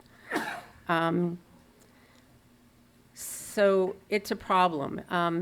This is what a hoarding task force needs to have. It needs to have a collaborative approach, and people from each organization that are the person for point person for that group. It doesn't need a lot of operational procedures. We just need to come together and talk and understand that confidentiality is important.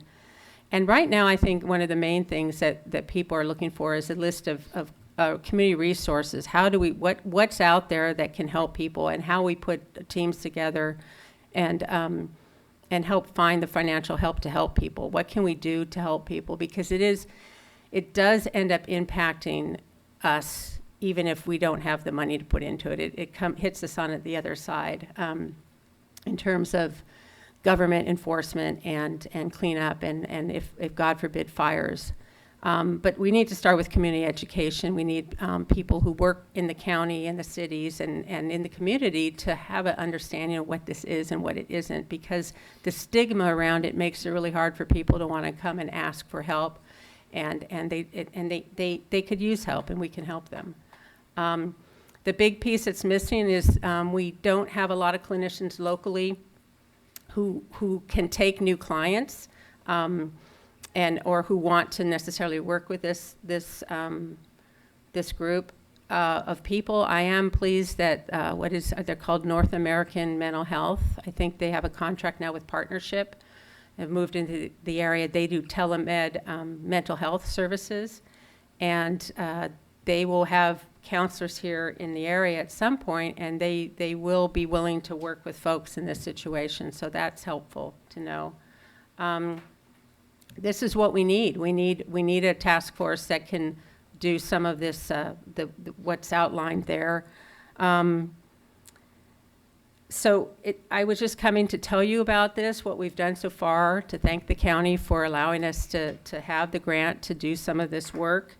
They have, the academic research says that the best way to address hoarding in the community is a community approach, collaborative approach that includes a task force, mental health support, and people involved in the community and education. So I thought while I was here, I wanted to also tell you some other things we're doing really quickly since I'm here to talk to you.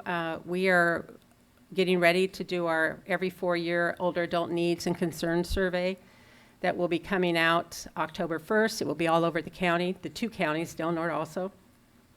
We'll have hard copies at our office and also at different places around the county, and it also can be done online.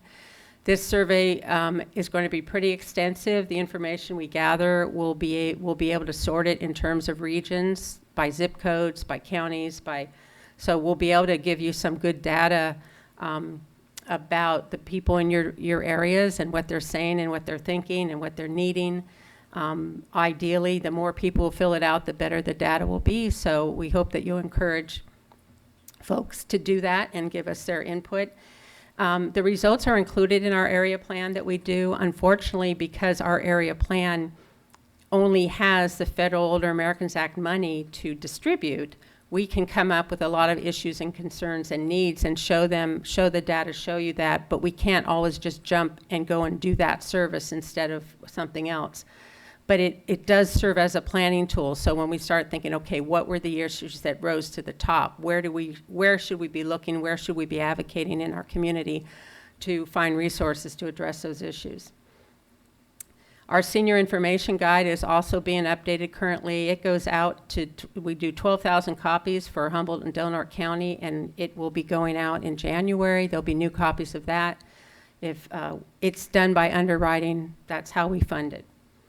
And the other thing I wanted to just mention to you, our volunteer driver program, just to remind you, to remind your friends, that some people have trouble getting to medical appointments, and that impacts their lives, their health. And our driver program, the drivers can set their own schedules. They go and look at what's available, who needs a ride, they sign up for it. And we can serve as many parts of this county as we have volunteers. If we have a volunteer out in Wiyot, we can serve Wiyot. If we have volunteers anywhere, we can serve. And we'd like to, we have interest now in expanding out to Willow Creek because there are people out there who are willing to do the drive.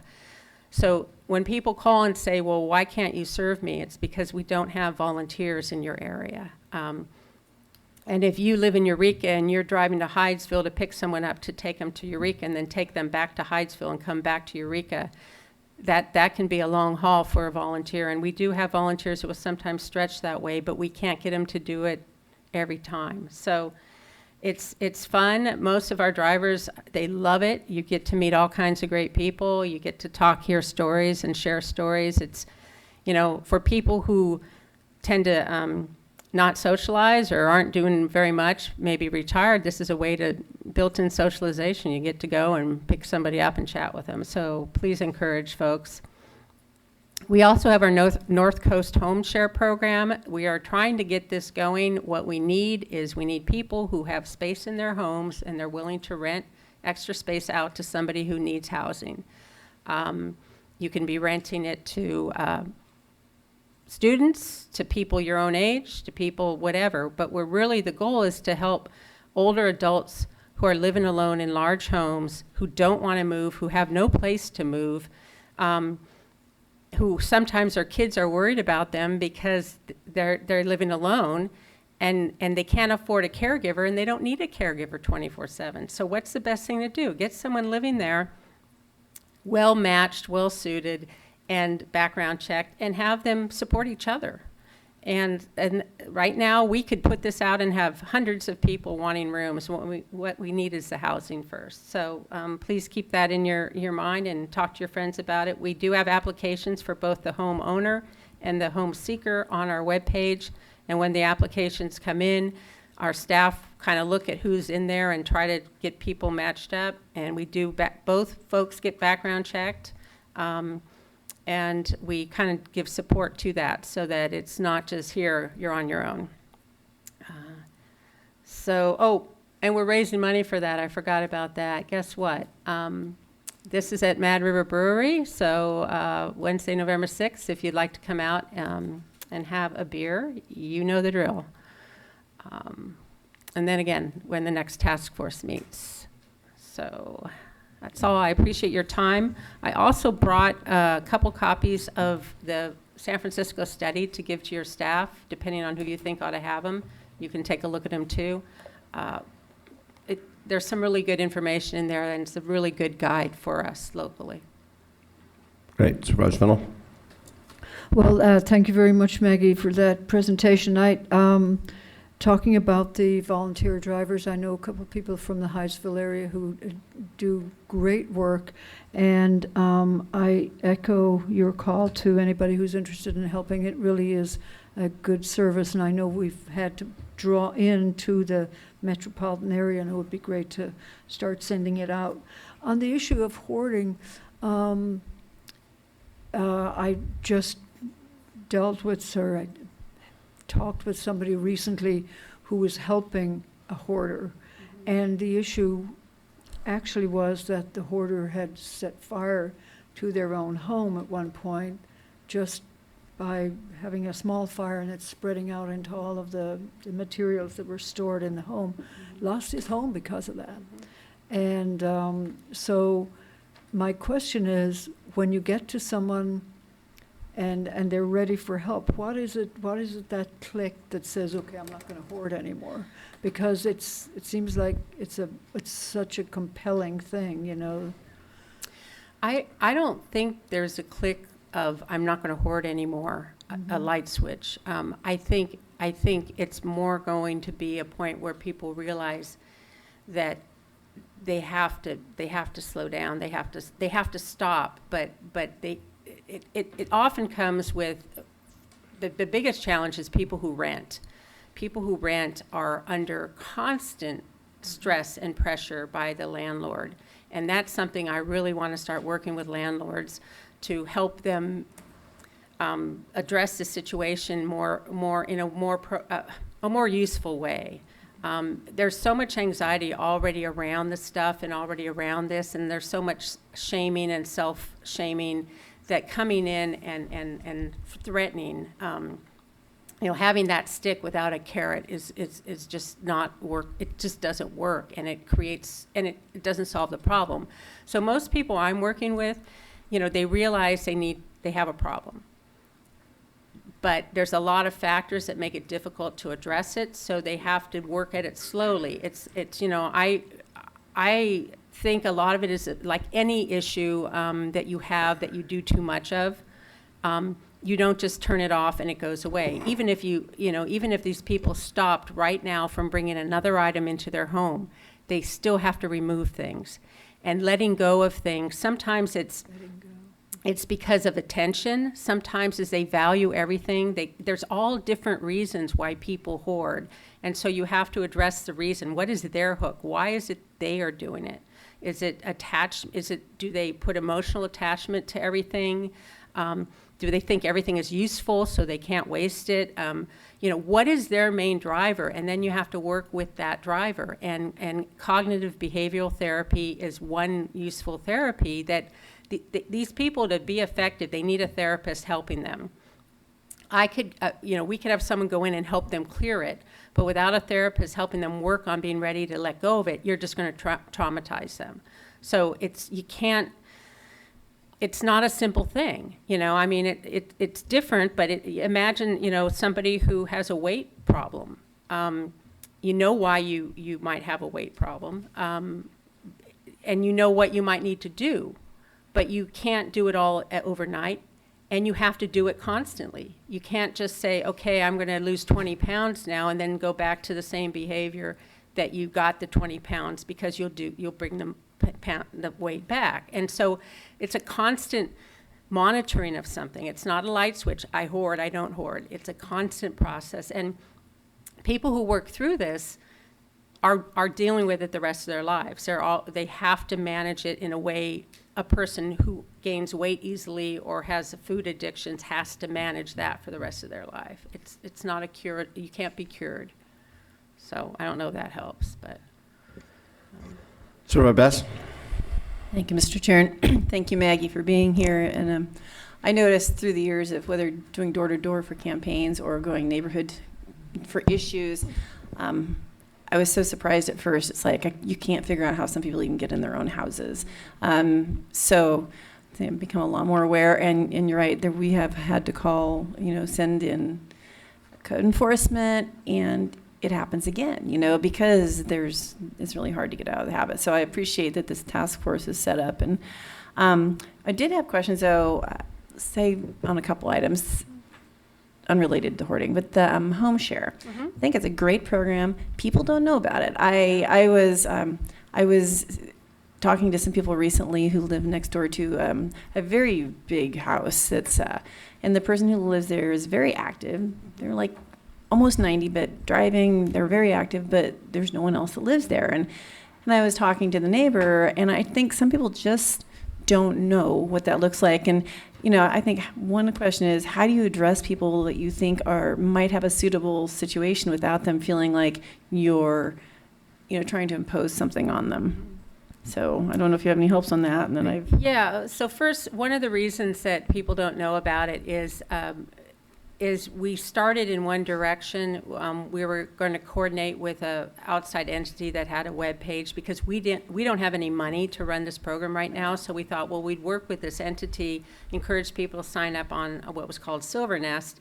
But Silver Nest just the last 6 months changed their fee structure that we did not feel we could support people and pushing people to that web page, because it would be too expensive. And we wanted to give more. We know a lot of people need local hands-on support. They're not going to go to a web page and put this stuff out there. They're going to want to come in, sit down with us face-to-face, and have somebody hold their hand. We have some people who don't have internet access, so going on a web page is just not going to happen. So we've had to reboot. We're trying to reboot it within our current programming, and I have a new information assistance manager who's really gung-ho on this project, but it does not have funding at this point to put a specific staff person to only do this.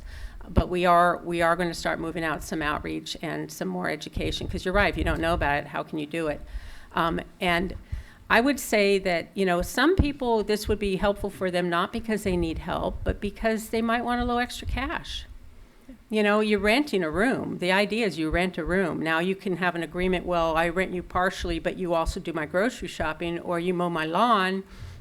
But we encourage people to start with a straight rental situation, because that way you're not sitting there counting how many times you didn't mow my lawn, or, you know, but you have to have a relationship, you know, and when people exchange space for chores and the chores don't get done and everyone gets upset. So kind of like having teenagers, I think. I don't know, I'm just theorizing, but, so I think it's, you know, there are reasons, you know, telling somebody they should do it is not useful. Well, and I think part of it is just getting the word out, and then the other question or comment, or just wondering if you're doing this, there's so much that you can talk about when you go, like, you brought a wealth of information to us. Do you actually maybe go to the community service groups and talk specifically only on maybe the volunteer driver program or the home share? Okay, Yes. good, because it seems like there's some places where you could have some rich mining of people. I don't, but the staff do, and we have a lot of outreach happening for the volunteer driver program, and yeah, because there are a lot of people out there looking for ways to give back to the community, and these are all good ways, so. Right. Thank you. All right, I'll open this public comment.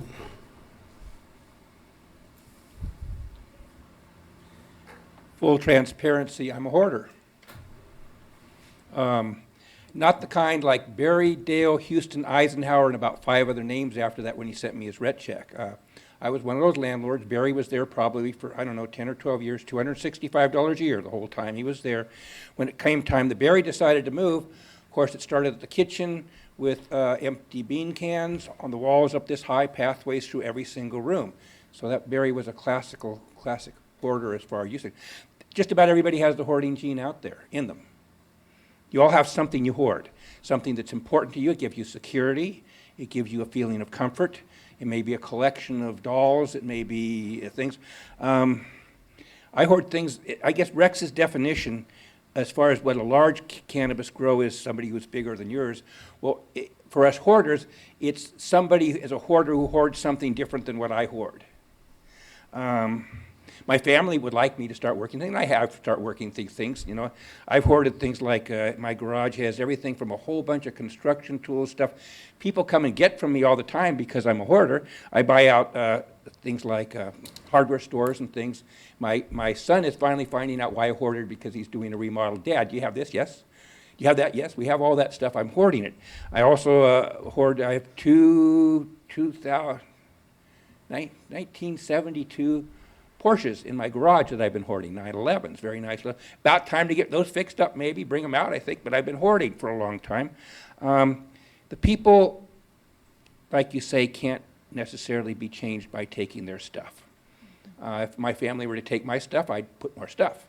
My whole Emporium building down there, Mike, is now full of stuff from my shop, construction things, windmill parts, all kinds of neat things that I'm hoarding at this time. And I will continue to hoard as long as I'm alive. I just hope to start downsizing, because after you go through your father's estate, very neat little thing, 2 tables down in the Emporium was all I had to deal with there. I always tell my kids I'm going to get even with them when I pass on, because they'll have to deal with everything I've hoarded. These people need help. It's hard to do. Regarding your housing, my biggest suggestion when the mobile home parks were having problems in Arcata is you people need to get your contract fixed so that you can rent to other people. In other words, with approval. These people have 3-bedroom mobile homes. They can't do anything with them, but it's a perfect scenario for get somebody in there to live with you, share your lifestyle, help you out with the grocery shopping and everything there. So to me, that's one area that I could see really getting all you out there who want company. Go ahead and give it a try. You may end up with a teenage kid at home equivalent. On the other hand, you may end up with a lifetime partner for the remainder of your life that you can share common. So thanks for what you're doing out there, Maggie, and take care of those old people now that me and Rex and a few of us are one of them. Thank you. With that, Could I just say, I know you don't usually respond to public comment, but I just want to clarify something because not everyone hoards. He sounds like he might hoard. I haven't seen his place, but it sounds like it. We all have relationships with things that we buy, with stuff. Hoarding is beyond the normal relationship. So I think it's important to sometimes, in a way, for when we try to dispel myths about things or to show solidarity with people who have a disorder, we have to be careful not to minimize that disorder by saying we all do it. Because it is serious and it is something that does need to be addressed, as he said, but we don't all do it. Collecting and hoarding are two different things. Very different things. And one definition of hoarding is if it negatively impacts your health, your safety, your relationship with your family and friends, your financial status, if it has a negative impact on these things, your stuff, then you're getting closer to what would be considered hoarding. So it's got to have that impact on your Right. life. Thank you. Thank you. And do I have a motion to accept this report? I'll make that motion and Can I get a second? thank you very much, Maggie. It's great working with you. I know that the dollars are tight, and I'd love to be able to persuade the federal government to recognize the benefit of this program. And I know you have the county support. I really appreciate it, and I love that program. Any way we can expand that idea of people cohabiting, it's a great way. It's kind of bringing family back sometimes to people who are alone and have more space than they need, and providing housing for younger people. So, And it could be one piece to help address our housing issue. So yeah, exactly. thank you. Thank All right. It's been moved and seconded. All those in favor? Aye. Aye. Opposed? None? All right.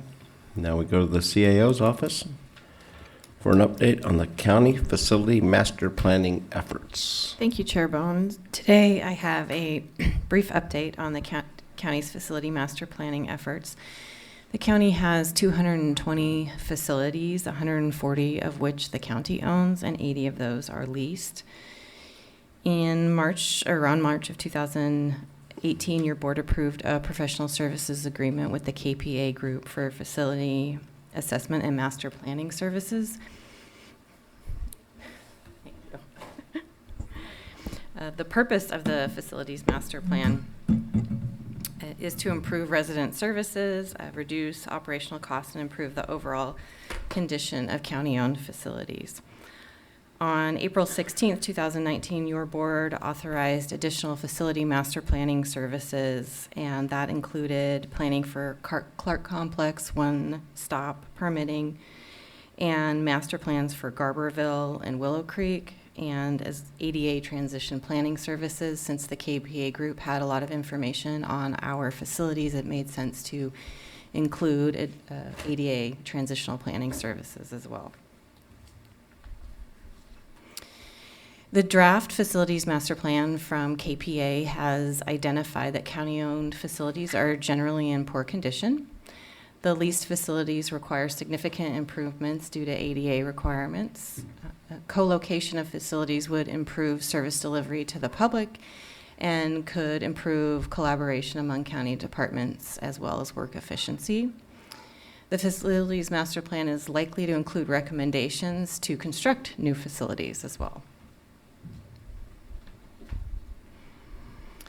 Staff in the KPA group have identified possible co-located services, and that includes an administrative complex where the assessor, auditor, board of supervisors, clerk of the board, clerk recorder, county administrative office, and that would include economic development and county IT, county council, human resources, and the treasurer tax collector could be all located together. One-stop permitting, which is actually previously directed by your board in the strategic framework, would include DHHS, environmental health, planning and building, and public works land use. A law and justice center, which would be currently where the courthouse is, would conflict counsel, public defender would move into this building with the district attorney, adult probation, the sheriff, and DHH the mental health superior court, that collaborative effort. Then Southern Humboldt campus would be Board of Supervisor office, which is Supervisor Fennell has an office. Down there, Health and Human Services, Library, Permitting Services, Sheriff. Superior Court actually has a right to have a courtroom in Southern Humboldt, and also Veteran Services. We're also exploring an Eastern campus, which would have an office for Supervisor Madrone, Health and Human Services, the Library, and the Sheriff.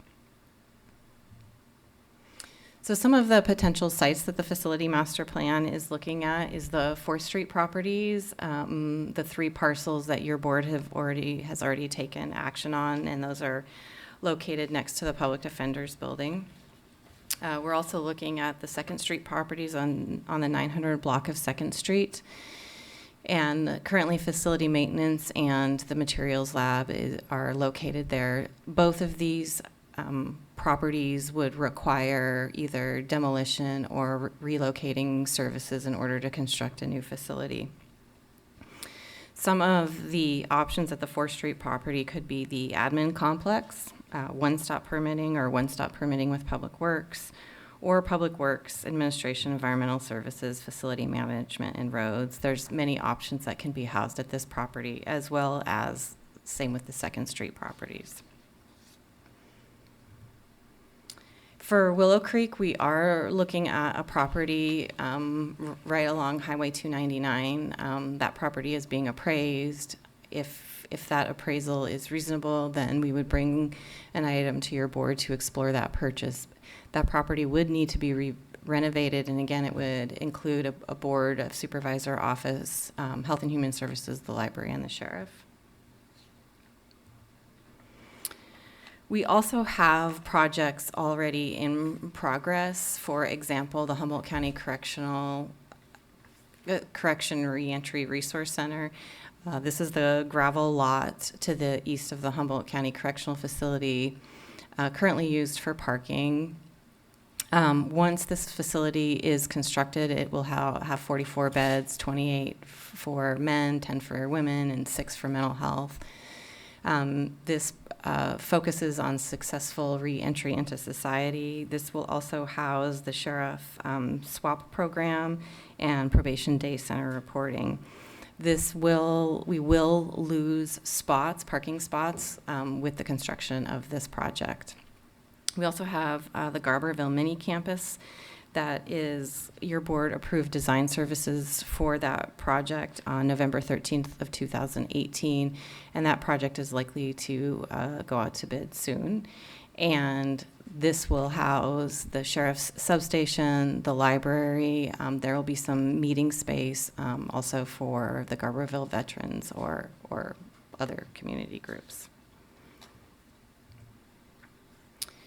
Another project that is also in progress on January 23rd, 2018, your board allocated $100,000 from the general fund to the city of Eureka to assist with the Betty Chin low-income housing project. This project is centered around the donation of PG&E construction trailers to the Betty Chin Foundation. And so the city of Eureka is currently looking at placing those trailers along at the bottom of Hillficker. And your board has allocated a contribution of $100,000 to that project. So in summary, there's many configurations and opportunities for co-location of services as well as site locations for potential new facilities. In order to complete the facilities master plan, staff are going to be reaching out to the community this fall and winter to receive some public input on the facilities master plan. And therefore, a facilities master plan would likely come to your board in early 2020. And so that concludes my staff report at this point. I'd be happy to take any questions. Supervisor Bass. Thank you, Mr. Chair. Actually, I appreciate the report. I was thinking about the correction reentry resource building, or whatever you want to call it. There's a lot of misunderstanding, I think, out there. We've had several people come up and say, you shouldn't be doing another place to lock youth up. And it's like, I don't think people really understand what that is and how important it is, especially given issues of addiction. And I'm just wondering, it'd be nice to get some of that information out into the community, so when building starts, they actually, I think it'll be a very well-supported facility, but if they don't know what it's for, they just think it's another place to basically warehouse people. But it's a way to get people back on, re-entry. Yes, it's a re-entry facility that's going to have intense case management services, evidence-based practices. There'll be mental health and substance abuse services provided to those folks that will be in that facility. And again, it's an adult facility, and it's meant to assist folks re-entering into society. Yeah, and I think people just wish it could be done faster, but things don't work fast in that realm. As documented by our previous presentation, correct. Well, and it's also going to displace some rented properties that we have. Basically right on the street. Supervisor Madrone? Thank you, Mr. Chair.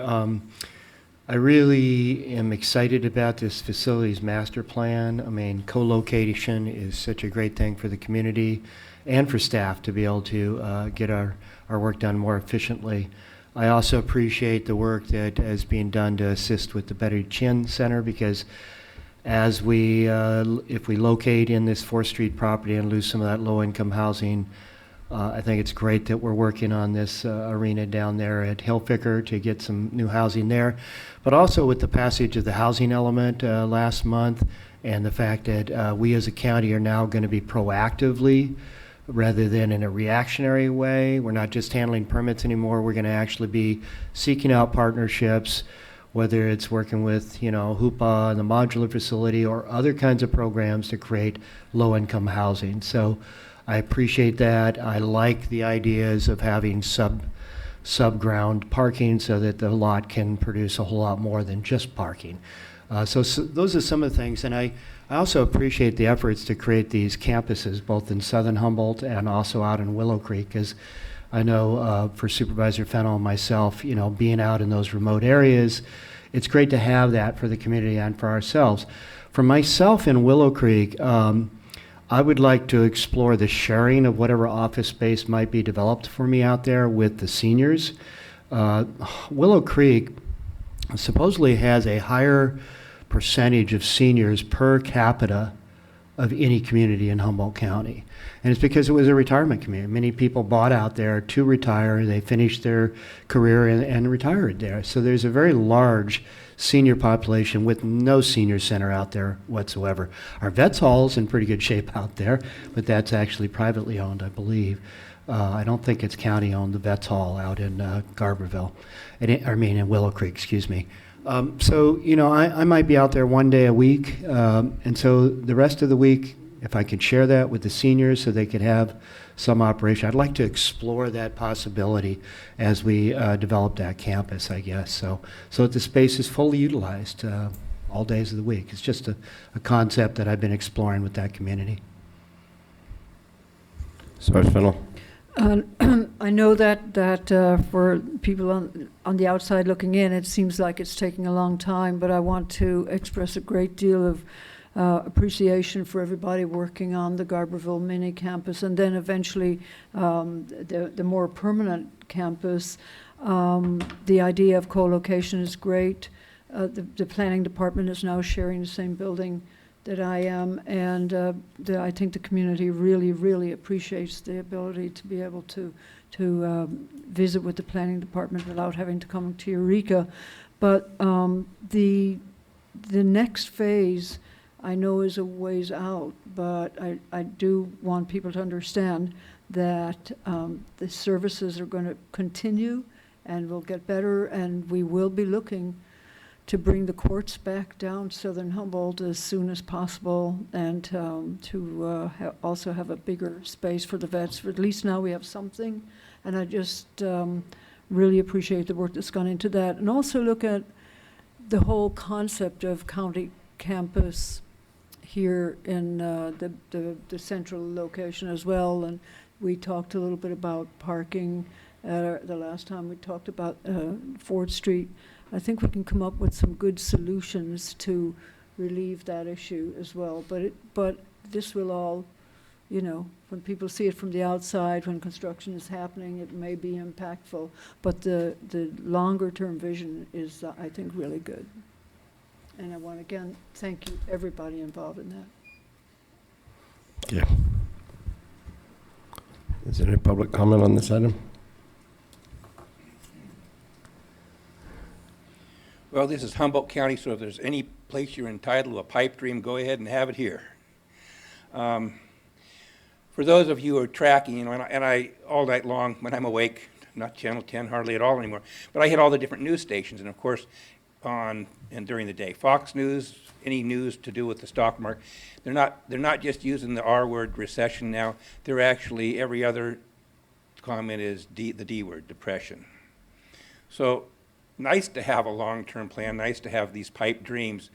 Can't see it happening. Pick it a little pieces while you can until the money goes away, but always look at whatever your longer term strategy is, not beer money on Friday. Appreciate the fact that you know, Supervisor Madrone wants to utilize things. I recommend if you're going to do something out there, it's a nice facility, the veterans, we sponsor them on things like Garber. Maybe we can rent a space there. The other things we actually own out there for office was the sheriff's is right there in the middle there. That's a great place, and that's, in my opinion, underused. I kind of keep track of people coming and going. We also have the library facility out there, which is another place that could be used for that. And I don't totally understand the lack of having any kind of assistance for the elderly out in the area. It's something that there really isn't a strong faith-based organization out there that I'm aware of, you know, that's been effective. And there is a strong need for that as all of us get older. All of us hoarders continue to hoard. So fortunately, I hoard properties, and I do have one piece out there on 96, and the bottom of that, if I ever got my little project going, was to be for exactly what you're talking about. I wanted to put the ambulance there, the sheriff there. It's a place for the elderly to be there, and the facility that would hopefully someday come to fruition, maybe if I get my carrots and move forward, would accomplish a lot of the goals you're doing there and use private input, private donations, and things to move things forward, because I don't have any real confidence in these kind of projects coming forward unless those of us are allowed to participate, allowed to have carrots and take our carrots and expand them into benefits for the people out there. So thank you for my opportunity to speak on this. Thank you.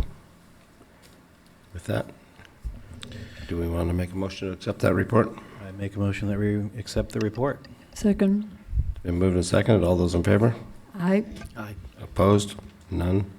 Thank you very much. And I'll turn to County Council now as we resign into closed session. So thank you, Mr. Chair. We do have 4 matters today for closed session. The first 3 concern existing litigation in the matters of Forbes versus Humboldt County, Greeby versus County of Humboldt, and Friends of the Eel River versus County of Humboldt.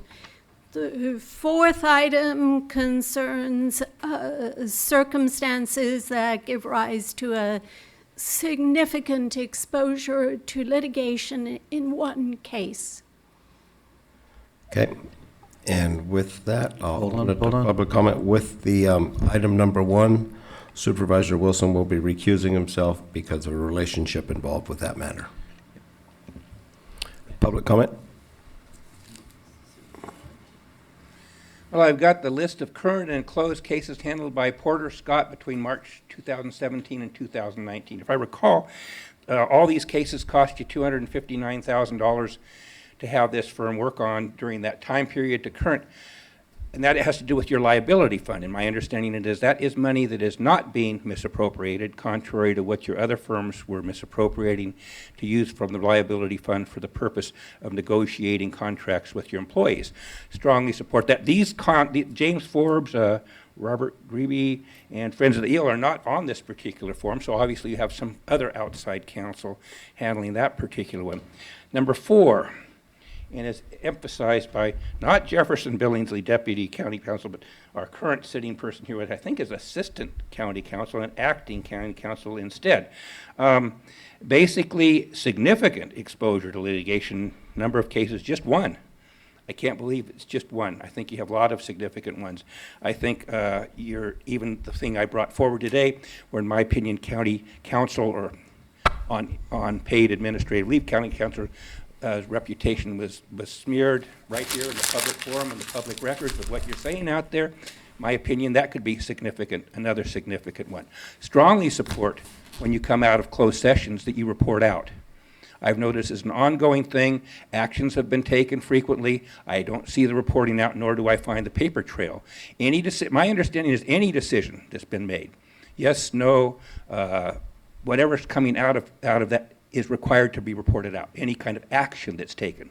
And I strongly support you taking action on these things.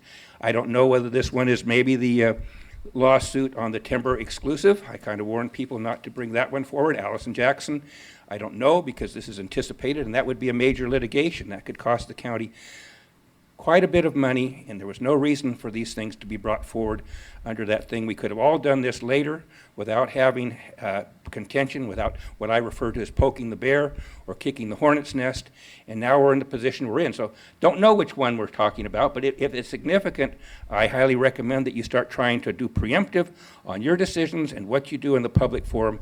Take warning from people, take heed, keep your ears out to hear about potential litigation and avoid it. It's so easy to do, it really is. And these kind of things, of course, I do communicate with you folks from time to time, recommend you don't get certain things on you or certain things that people are doing. There's a reason for that. I'm trying to minimize the cost as far as significant litigation. This is cases, only one it says on here. So good luck on that one. I'd just like to clarify that my recusal from Forbes versus the county is just a long-term friendship with the person that's having this conflict. So. All right. With that, we'll be back after closed session. Thank you, and we will take the closed session items in the order that they are presented. 5 minutes.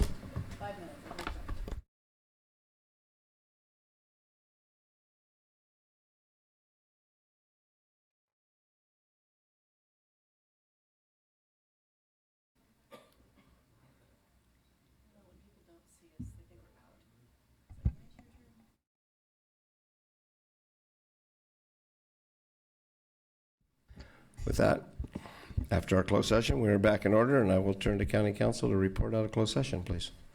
So thank you, Mr. Chair. We have a report out from items 1 and 2. In both cases, the board has, by a 4/5 majority, authorized the county to undertake litigation, to retain the Mitchell firm to conduct the litigation, and the risk manager is authorized to sign retainer agreements and agreements related to litigation. Was number 2 a 5-5-0? Number 1 was a 4-0. What, right? So the legal yes, you're correct. Thank you, Mr. Chair. The legal standard is 4/5, so that's how I said it that way. Okay, thank you. So I just wanted everybody to know we found Mr. Wilson after the first vote. With that, we are adjourned. Thank you.